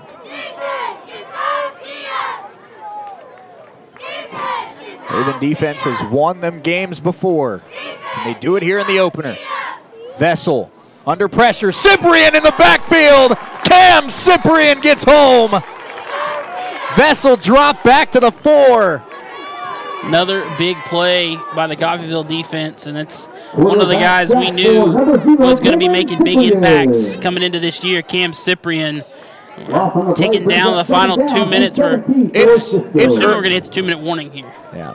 Or, sorry, the 2-minute timeout. We are going to hit the 2-minute timeout. Matt, maybe, I know it's the season opener. This is overreaction Saturday. I know Fred Giles and DJ Jackson were great last year, both all conference. What I've seen from Cyprian so far, his speed, his burst off the edge, and he's playing almost every down. He could be an All-American talent. Yeah, I mean, I like what I've seen from Cyprian, absolutely. 2 minutes to go. Ravens have the Cisco offense facing 2nd and long. We got the final 2 minutes coming up in 60 seconds here on US 98 and the Red Raven Sports Network.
Sack for Cam Cyprian. Backs the Wranglers back up to the 4-yard line where they're facing 2nd and 17 with 2 minutes to go in a tie game.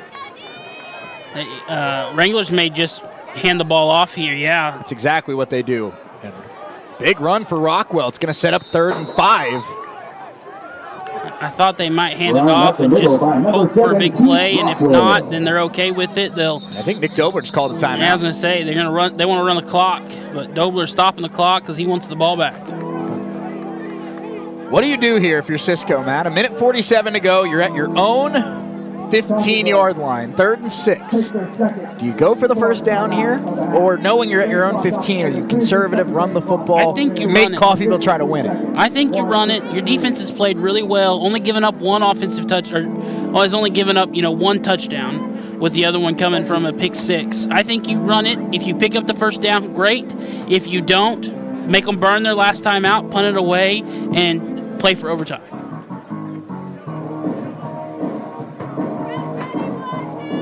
I'm still thinking back to that plot from Nick Dobler. That was just electric. And if you're Coffeeville here, get the stop, get the ball back, and get into field goal range and try to win this game. We have seen one missed field goal in this game already. We haven't mentioned it for our radio listeners today. People on Red Raven Sports Network, I'm sure, have seen it, but the whole coaching staff for the Red Ravens today are wearing the red slacks with the white tops to honor Dick and Skip Foster today. So maybe that adds a little bit extra to the flop. The fact that it was in the Dick Skip Foster red and white. The look. So 3rd and 6. This is an enormous play for both sides. Landon Vessel, 4 wide receivers. 3 of them are stacked to the left. Rockwell's not in the backfield. Look for a quick screen to the left side, maybe. And they're looking out flat. It's caught, and the Ravens blow it up. I believe that was Bobby Deal. Pass is caught by number 21, Tyler Kirkland on the reception, and you knocked him out of bounds, so you don't have to burn that last time out. That's a great play by the Raven defense. I think it was Deal that made that hit. I think we might have an injured member of someone on the sideline. Or no, it was injured Red Raven. They're fine though.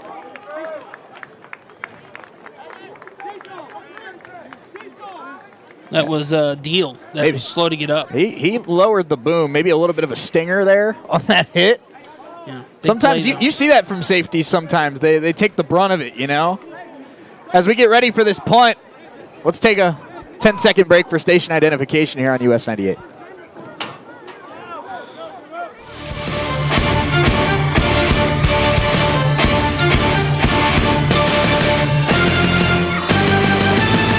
.147 to go. 4th and 6 for the Wranglers from their own 15-yard line. Ravens should get pretty good field position here with a chance to win the football game. Now, Matt, I don't like dwelling on the negatives here. I try to be a glass half full kind of guy, which I know you're smirking at as I say that. But Ravens have muffed a punt earlier today. Did he actually muff it? We don't know, but it was ruled a muffed punt. If you're the Red Raven punt returner here, unless you know you can get it on the fly, I just let it go. Yes, I absolutely agree. I also don't like speaking things into existence. It's Diesel Solari, the freshman running back there as the punt returner. If he does get his hands on this, though, you know something exciting is going to happen. This guy, little Darren Sproles in him, Matt. 5'6", speedy, twitchy running back. Yeah. Do not hit the punter. Do not hit the punter.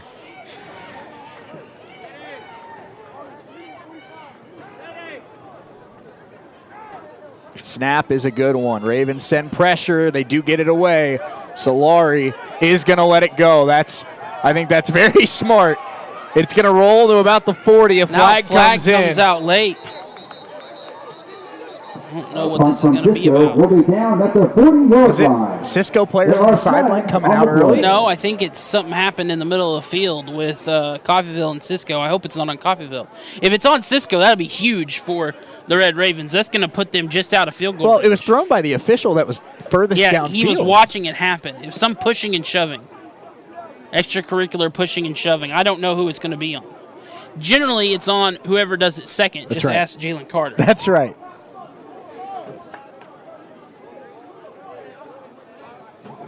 What are we marking?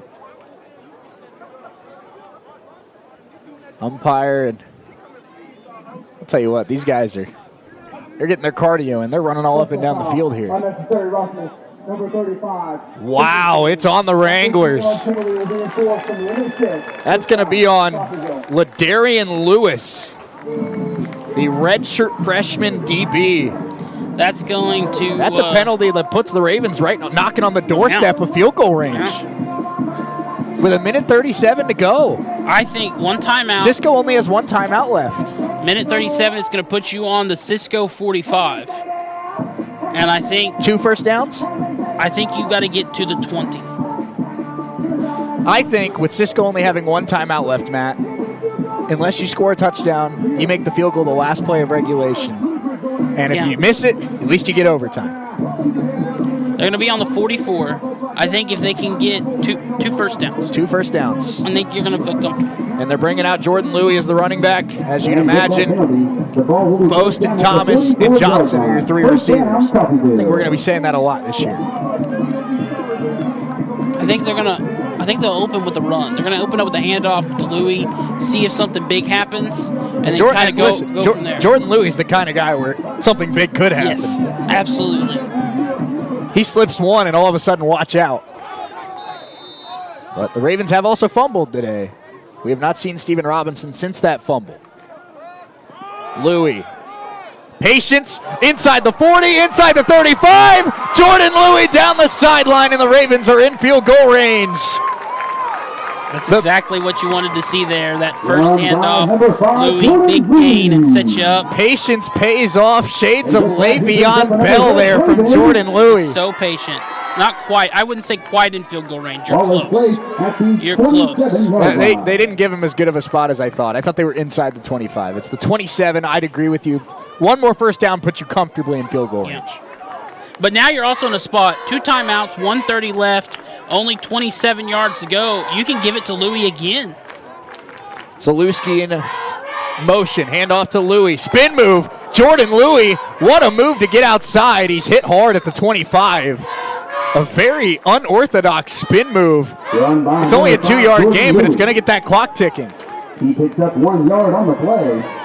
That brings up second down and 9 for That was Coffeeville. more than just your traditional spin, Matt. That was the stop, plant, and turn. Yeah, that was pretty good. That was a nice, it was an exciting 1-yard gain.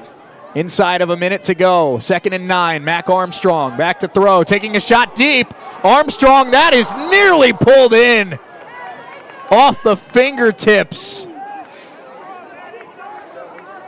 Was that Johnson down there?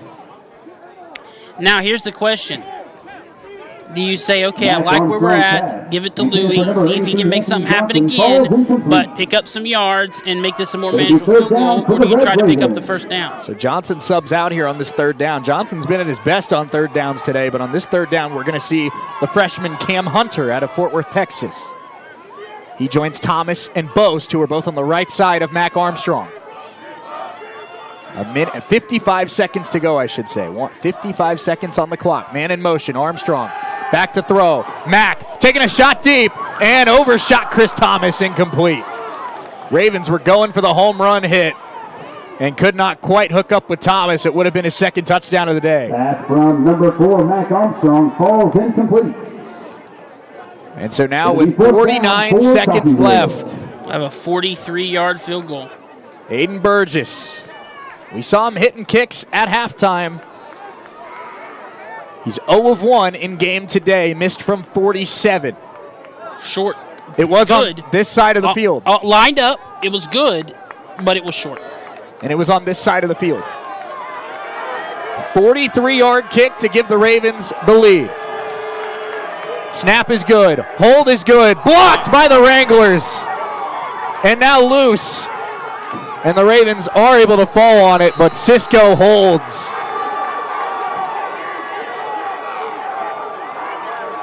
And Ravens special teams. The field goal is blocked. As we have a Raven down on the play.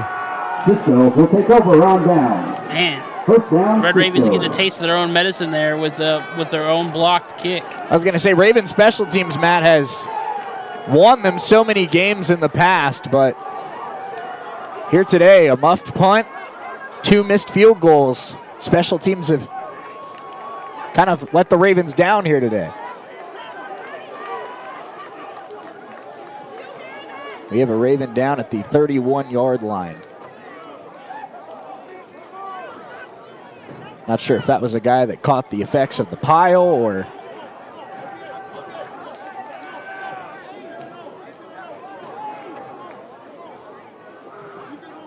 stretching him out. Looks like he's going to be able to get to his feet. 40 seconds, 1 timeout, and the ball at the 33-yard line. That's freshman offensive lineman Jarvis Adams out of Rome, Georgia. He got rolled up on. He's hopping on that ankle. Maybe he just stepped wrong or stepped on or rolled up on. So if you're Cisco, what do you do here? You try to make something happen, or do you play for overtime? You got 1 timeout. I think you take a shot or 2. Landon Vessel is the quarterback, and if you're taking a shot, that's the guy you want out there. So 40 seconds, ball at the 32, and they have not attempted a field goal. Return to the MAC. Limit the big plays. That was one of our keys to the game, Matt. Can't give up a big play here late in this one. Vessel, first down snap, rolling left. Vessel, buying time, sacked. Now if you're Coffeeville, do you take a timeout here? That's Eric Butler.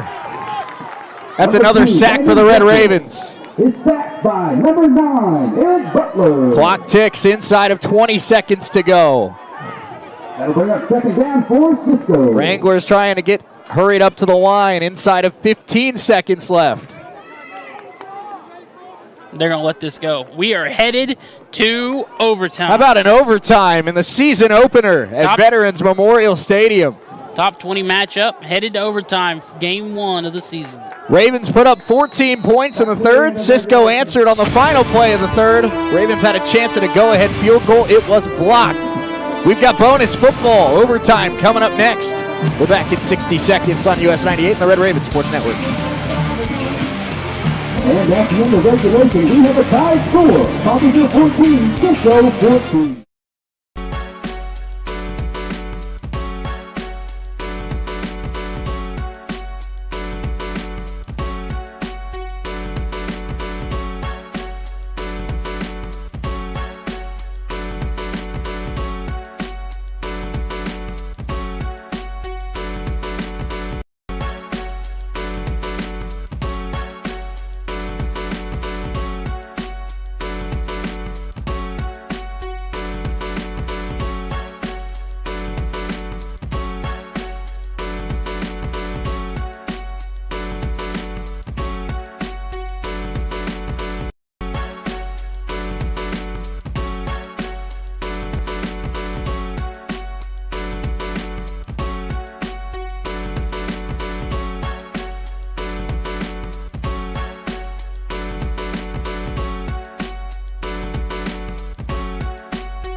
Entering this one, the Ravens were number 16 in the nation in the national polls. Cisco not far behind at number 18. Tell you what, Coach Dilbler said on Wednesday night this was not the same Cisco team the Ravens beat 37-19 last year. He is 100% right. Yeah, I mean, we knew that coming in. This is a very talented team, offensively, defensively, and then we've been even impressed with Rockwell, who we didn't really know about. He's come out and had a really good game, scored both their touchdowns. But I think this game's lived up to the billing. We knew it was going to be a defensive battle. We knew this was two really talented teams matching up. And again, anytime you have a top 20 matchup, 16 versus 18, you expect something like this. I don't know if I could have expected overtime, game 1 of the season. I think this is my first overtime game, Matt. Year 3, I don't think we've ever gone to overtime. I can't remember. It all starts to blur together. I feel like we've called the CCC overtime before. Have we? Oh, the Garden game went to overtime. That's right. Yes, and we threw pick 6. Which was kind of a funny looking back on it because we lost that game and then won that game. Yes. What I don't know is if JUCO has the same rules as Division 1 after 2 with it's normal and then you got to go for 2 in the second overtime and then it's just 2-point conversions from there on out. Well, let's hope we don't have to get that far. Part of me, a little bit of me kind of wants it. You know, a little bit of me kind of wants it. Listen, maybe this is just the gut. This is maybe the gut feeling that doesn't matter in the end. Mac Armstrong and Landon Vessel both had really good moments today. I think one of these two quarterbacks is going to make a mistake here in overtime. Which one does it, I'm not sure, but I think that's going to be what happens here in this extra frame. It is worth noting that Coffeeville has a pick 6. It was not Vessel who threw it. No, it was Cutter Stewart. And funny enough, Matt, Cutter Stewart has only thrown, I believe, 2 incompletions on the day. One of them is a pick 6.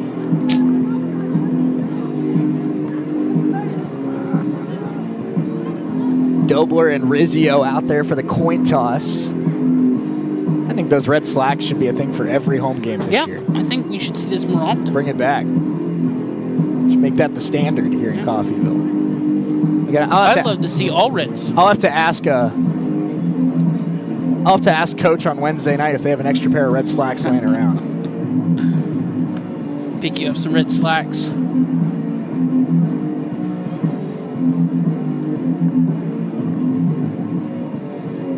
Now, I'm a ball second, defense first. I agree. That's how I know what you need, especially the way the Raven defense has played today. Yeah. I know some people are set the tone with what you do, but I'm all about know what you need. And of course, whoever's on offense first will be on defense second if we go to that point, and it'll flip-flop every overtime after that. Yep. We have And if you're unfamiliar with overtime rules, I guess I can explain those. If you're unfamiliar with overtime rules, first overtime, both teams get the ball at the 25-yard line. One team will start on offense, one team starts on defense, and basically you have to match whatever other the team does. They score a touchdown, you need a touchdown. If they kick a field goal, you need a field goal. If they do nothing, then you just need a field goal. The second overtime, if we get to there, it's same thing. Both teams start at the 25, but it flip-flops. So whoever on defense in the first overtime, you are now on offense to start the second overtime. And in the second overtime, if you score a touchdown, you have to go for 2. So no more extra points. The first overtime, you can kick an extra point. So then if it gets to a third overtime, you start at the 3, right? 3, and you go 2-point conversions. You get one play, and it just rotates back and forth until either someone scores and someone doesn't, or something big happens. Raven defense are putting their helmets on. So we will defense first, which is what I like to see. Nick Dobler's got such a good poker face. I had no clue what happened in that coin toss. He walked back to the sideline like I couldn't tell if he was happy, sad. I didn't know if he was going to flop again. His poker face is ridiculous. He got it from the Jeff Liker School of Coaching.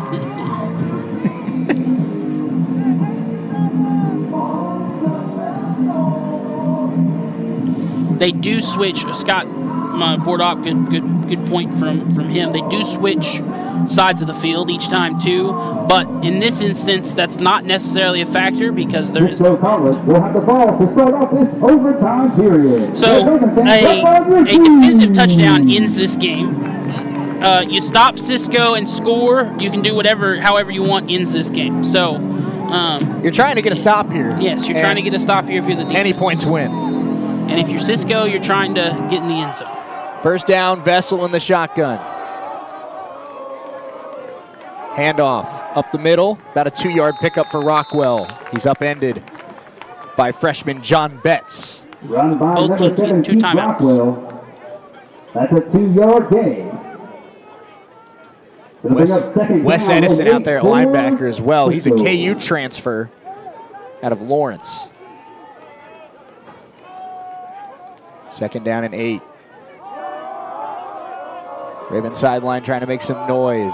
Rockwell bounces off a hit. Rockwell breaking a tackle. Rockwell. Williams will chase him down at the 2. Wow. Rockwell, an impressive back for this Cisco team. Michonne's very hard to bring down. Number 7, Keith Rockwell. Now Cisco set up nicely here. 5'8", 195-pound sophomore out of Frisco, Texas. He will be subbed out here on 1st and goal. They'll bring back in.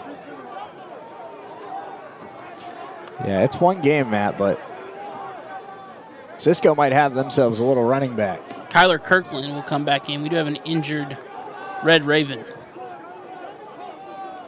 I wonder, is that Damari Williams? Looks like Damari's up. Because he was the one who made the tackle. Yeah. While they attend to the injured Raven, let's take a 30-second timeout. We'll be right back here on US 98 and the Red Raven Sports Network.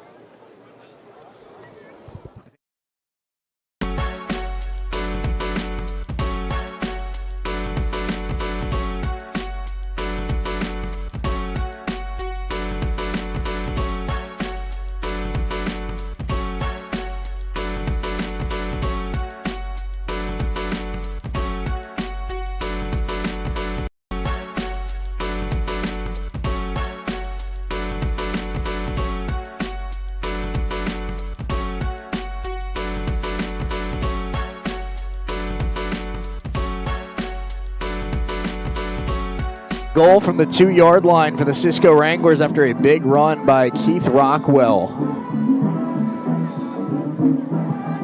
And after the timeout, Rockwell's right back out there, Matt. Yeah, he got a breather, and now he got some extra time. I don't blame him. 1 rushing touchdown, 1 receiving touchdown, and this is a tight formation. They give it to Rockwell. Touchdown. He pushes forward, touchdown. His 3rd of the game. Run by number 7, Keith Rockwell, results in a Cisco touchdown. The Wranglers are into the end zone. Well, now Coffeeville knows what they need to do. That is the advantage of playing defense first. There's no secret. Oklahoma State's down 40-3 at the half. Not good. Not good. Not the best. Extra point here for the Wranglers. Low snap, and they do get the hold down, and the kick is good. 21-14. Wranglers able to find the end zone. Keith Rockwell, what a day he's having. Ravens will try to answer. We're back in 60 seconds on US 98 and the Red Raven Sports Network.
Run by number 5. Raven football.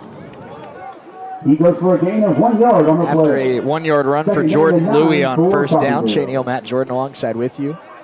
Ravens need a touchdown, so this is 4-down territory no matter how you draw it up. And the clock, there's no clock, so time is not a factor. Mac Armstrong, his Red Raven debut.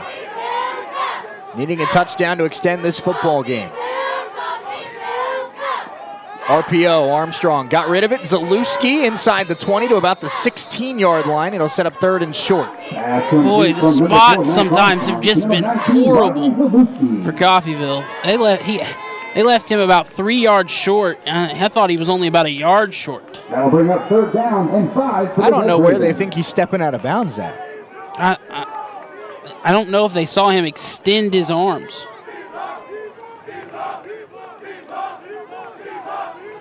So this turns into more of a 3rd and 4. I thought it was going to be a 3rd and 2. 3rd and 1. Armstrong in the shotgun. He's got Boast and Thomas to his right. Mack looking right. Now looking over the middle. That's caught. Zalewski, big catch. First down. Flag comes in late. Penalty comes over on the Cisco sideline.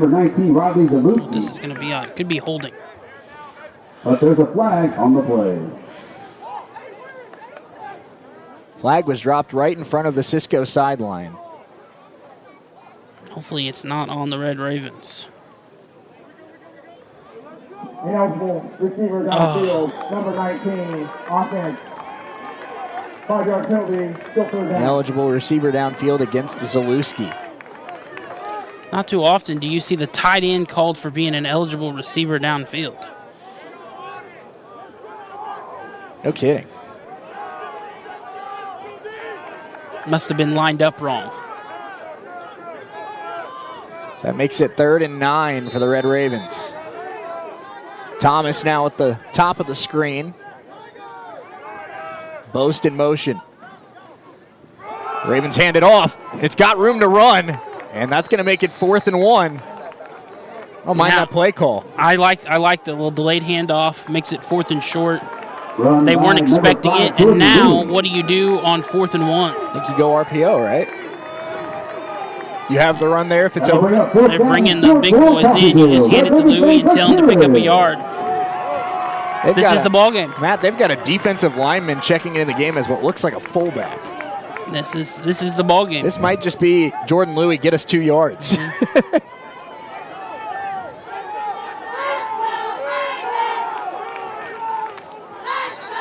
Timeout.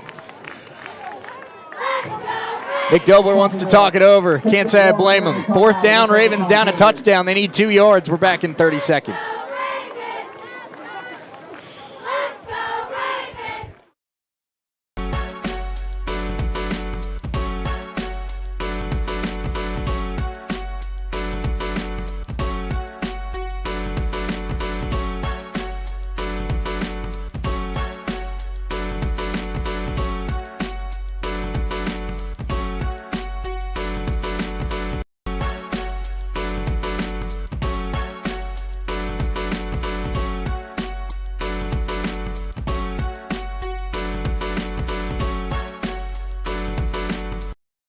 About 1.5 yards for the Red Ravens. They're at the 16. They need to get just inside the 15 to keep their chances alive. Cisco leads at 21-14 here in overtime. Shane Neal, Matt Jordan alongside with you. And Matt, they keep the defensive lineman, Daley Van Sickle, out there as what looks like a fullback. And unless it's some sort of play action, they're coming out like this is a run to Jordan Louis with the game on the line right here. Where's Jalen Hurts and the Eagles offensive line when you need them? Mac Armstrong lines up, man in motion. Armstrong, hand off to Louis. Louis pushing forward. It's going to be close. Did he get the push? On the spot. Did he get the push at the end? Raven offensive line close. think they did enough. Ooh, that was close. The pin's on the spot. Ravens haven't gotten many good spots today.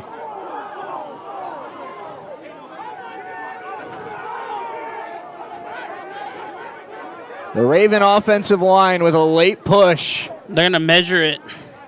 Oh, it's a bad spot. I don't know if it's a good spot for the Ravens. Oh, imagine this deciding the game. Louis taken down to 15-yard line. Can we review where the ball landed? Yeah, but you're not going to be able to see.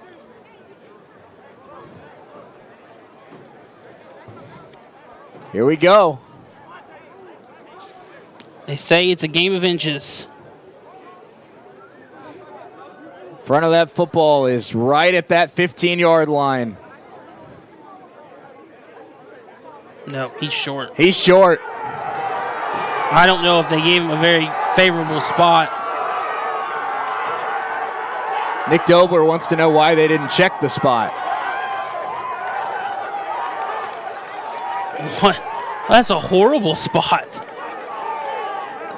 Did they even measure correctly? There's no way they should have been that short.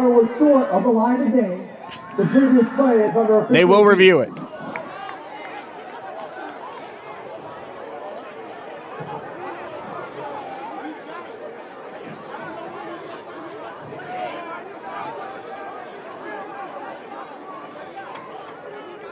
So this is a big review right here, Matt. I don't know what you can overturn here.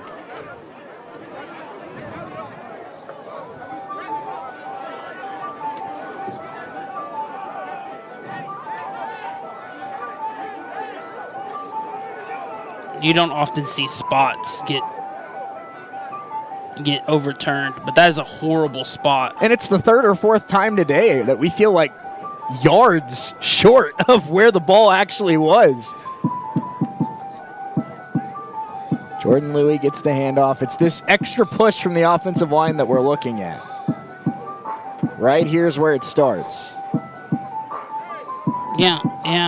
He's past the. He's over the 15. When the whistle's blowing, he's past the 15.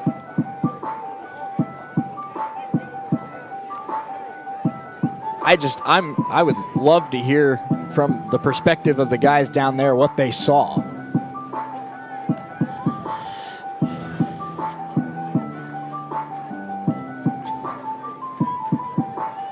Because really the only explanation I can come up with is if they stopped his forward progress. But that would be worse. But they didn't blow the whistle. Yeah. And the push, you're allowed to, as long as momentum is moving forward, and his momentum was moving forward, you can keep going. The offensive line is absolutely allowed to push.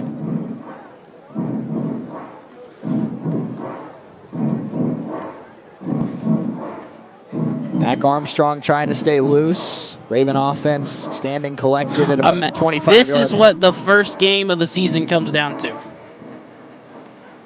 About 3 inches.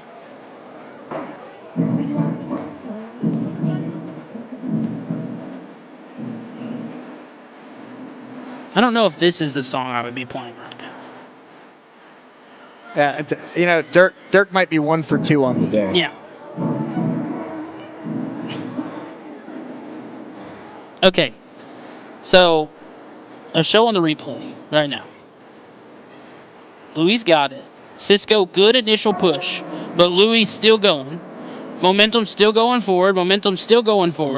Second push from the offensive line. Still working forward. Offensive line is allowed to push. The whistle still hasn't blown. It's almost like they spotted it where he was before the line pushed him. And then when the whistle blows, I'm still looking. Whistle still hasn't blown. And now he's past the line of scrimmage.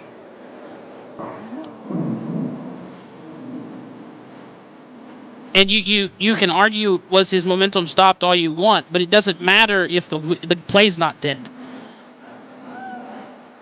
And by the time the play is dead, he's past the 15. Ravens anxiously wait their fate. Nick Dobler standing at the 30-yard line. The Cisco team standing on the field in anticipation of celebrating if this play stands.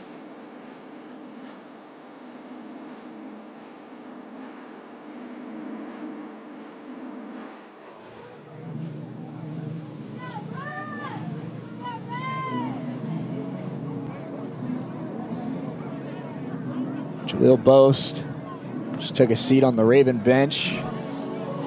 Oh. Here we go. All right, the game right here. On a spot of the football. The field is upheld. The runner's body did not make the line of game. Wow. The game is over. Game is over. Tough way to lose your first game. Folks, that's the ball game. Cisco wins it in overtime, 21-14 the final, as they rule that the call on the field is upheld and the Cisco defense stops Jordan Louis on 4th down. What a big win for the Wranglers to start the 2025 season. We'll wrap it up on the other side. Cisco 21-14 in overtime. Red Raven postgame show coming up next. We're back in 3 minutes on US 98 and the Red Raven Sports Network.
here. It's the Red Raven postgame show. And Matt, obviously this one, not a fun one to start the season if you're the Red Ravens, because it feels like, obviously, Cisco's a good team and they're going to have a good season. We've said that all day, and we believe it here after this one's over. They played a great game here today, but this feels like a game that the Ravens could have and probably should have won. More first downs, more rushing yards, more passing yards. It feels like in a lot of ways the Ravens beat themselves today. Yeah, I think, and I don't want to take anything away from Cisco. Absolutely They're a not. very, very talented football team. Vessel, a very good quarterback. Cutter Stewart, very good backup quarterback. Rockwell was a very big surprise for them. I think they're going to be a very, very good team in that Texas league. But, yeah, it does feel like this was, like, right in the hands of Coffeeville to win, and they just never could. It's like that, what's that? I got $1 for you. Oh, you almost got it. It's kind of like that. You just right there, and they weren't able to come away with the victory. 2 missed field goals, 12 penalties, missed a wide-open receiver in the end zone. It just several things that added up to the loss here. No doubt. And we'll start it off, obviously, with Rockwell, who is definitely the story of this one. He had 19 carries for 93 yards and 2 touchdowns today, as well as 5 catches for 65 yards and a touchdown. The reason why Cisco wasn't quite Navarro or Tyler last year, Matt, is because they couldn't run the football. Today, their starting running back finishes with 150 yards of offense and 3 touchdowns. If you get that this year, along with Vessel, along with King and Hall at receiver, along with the way this defense played today, I think you can count on, they're only going to lose 2 or 3 games this year. No, they play nice, like they played today. Nice change of pace at quarterback in Stewart off the bench as well, Cutter Stewart. So, and the defense. The defensive line is very good. They held Coffeeville in check running the football. It's a very talented Cisco team that has a very bright season future in front of them. Well, we talked about one of the things Coach Dilbler talked about, Matt, was that in week 1, the Ravens can't put themselves in a position where they have to bring composure. That was the word he used in the pregame, is composure. He knew they were going to be fired up to play today, and both teams were probably penalized more than each respective coach would want. 9 penalties, 89 yards for Cisco, but 12 penalties, 109 for the Red Ravens. That's in a close game against a good team. That's just not going to get it done. Yeah, anytime you have almost as many penalty yards as you have, rushing yards or receiving yards or whatever. Yeah, it never feels good, and that's kind of what they ran into here. Clean those up, fix those drive extenders, those drive killers, fix some of the big losses that they had as well. And this is one loss not in the league, and against a very good team, you still have a long season in front of you. Absolutely. Ravens on the offensive side of the ball, Matt, started off with Jordan Louis, 15 carries, 87 yards today in his Raven debut. And Steven Robinson as well, 10 carries for 50 yards. Those two are going to be 1A, 1B all season long as they're healthy. And 25 carries for 137 in their first game. You'll take that. I'd like to see more Jordan Louis in the future. I know I'm really excited to watch him play, but I just felt like, and Steven Robinson brings nice change of pace, I think, to the field. But I think Louis more consistently, the longer he plays, the more he can wear down a defense. And he just never was able to really establish a rhythm here this afternoon. I think that's part of it. Having a lot of running backs is great, but at the same time, if one's not able to, kind of establish some momentum, establish a rhythm, and wear down a defense, I think it can be a negative as well. But I like our running backs. I like the running back situation. I think we should lean on the running game a little bit more. I don't think we needed to throw as much as we did. But I do like what I saw from Armstrong. Didn't really it's kind of what we expected. Didn't really make any mistakes. Missed some throws that maybe he shouldn't have. But I like what I saw. It's just still year after year after year after year, the question marks around, do we have a quarterback can take over a game? What I saw from Armstrong here this afternoon, I don't believe that, but that doesn't mean that he can't be that guy the rest of the season. 17 of 26 for 193 and a touchdown today for Mac Armstrong in his Red Raven debut.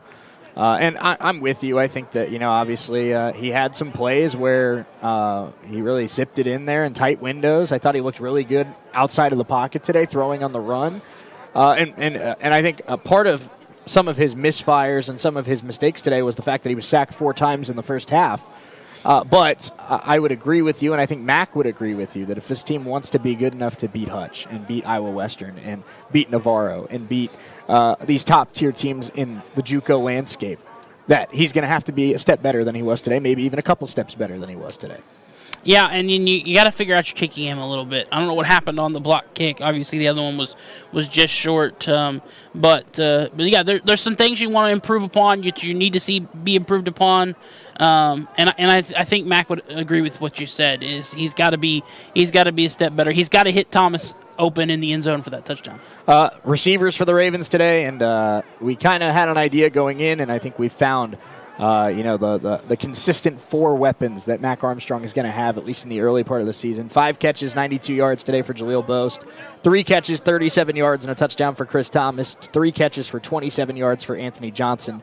2 catches for 11 yards for Riley Zalewski, with Zalewski's size at tight end being kind of that safety blanket over the middle.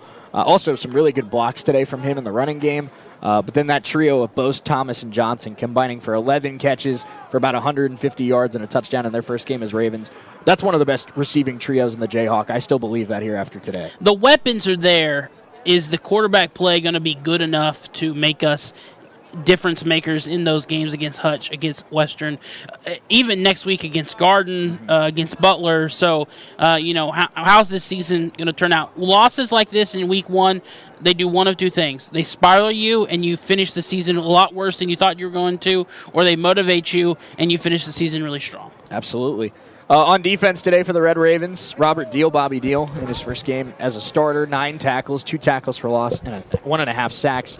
Also had a fumble recovery. Great day for him. We heard Coach Dobler say that he was the next ball hawk safety of the Red Ravens. Well, him and Damari Williams, they held down the safety room today very well. Williams had the pick 6 and a couple big plays in coverage. Deal ends up with 9 tackles and 1.5 sacks, and looks like that safety duo is another one of the Jayhawks' best here in 2025. Yeah, absolutely. And I think, I like what I saw from them. I like what I saw from the defense really pretty much all game. So I like the defense. They could have been better. I still give them about a B minus. The offense about a C minus. All in all, about a C for this performance. You're a few inches away. You had several different opportunities to win, but man, did I like what I saw from the defensive backs. Absolutely. Also, a good day for the linebackers. A.J. Bracey, 7 tackles. Eric Butler had 6 tackles, 2.5 tackles for loss, and 1.5 sacks. Deontay Standifer, 6 tackles as well. So the linebacker trio looking like they're going to be strong as well. 7 sacks today for the Raven defense. That's another promising thing, Matt. Like you said, I think you need to be a little bit better against the run in certain situations, which is kind of ironic that I'm saying that a Raven defense needs to be better against the run in certain situations. But I thought rushing the passer today, they did a great job. Yeah, they had pressure on Vessel all game long. I will say one other thing that I think they can improve upon, wrapping up. They missed some tackles. They missed some sacks that you don't want to see continue the rest of the season. That does it here for us today from Veterans Memorial Stadium. We got it. Hey, wait a minute. Even though we lost, we still got to name a player of the game. I was getting to that. I was transitioning into that. I was making sure. It sounded like you were wrapping up. No. God, goodness gracious. We do have to name our US 98 player of the game before we get going. Matt, since I called you Chris earlier, I owe you one. Yeah. I'll let you name Week 1's player of the game. I think you got to give it to Williams, the corner. He had pick 6. He was all over the field. I don't think there's a better option Week 1 for our player of the game. He was the biggest impact on the field at any given moment for the Red Ravens. I agree. The pick 6, 45-yard interception return for a touchdown, finished with 5 tackles as well and a couple pass defensed in coverage. Damari Williams, the free safety of the Red Ravens, and he's looking like he'll be a big piece of this year's defense. But again, the final score today, Cisco 21, Coffeeville 14 in overtime. Ravens on a bye next week. They will travel to Garden City 2 weeks from today. Big thank you to Scott Maples back in the studio. Big thank you to Andrew Elrod and his entire team here at the stadium. I'm Shane Eel for Matt Jordan on my left, saying so long from Veterans Memorial Stadium. Ravens will look to get back on track when they take on Garden City. Have a great rest of your day. Let's get back to the music here on US 98.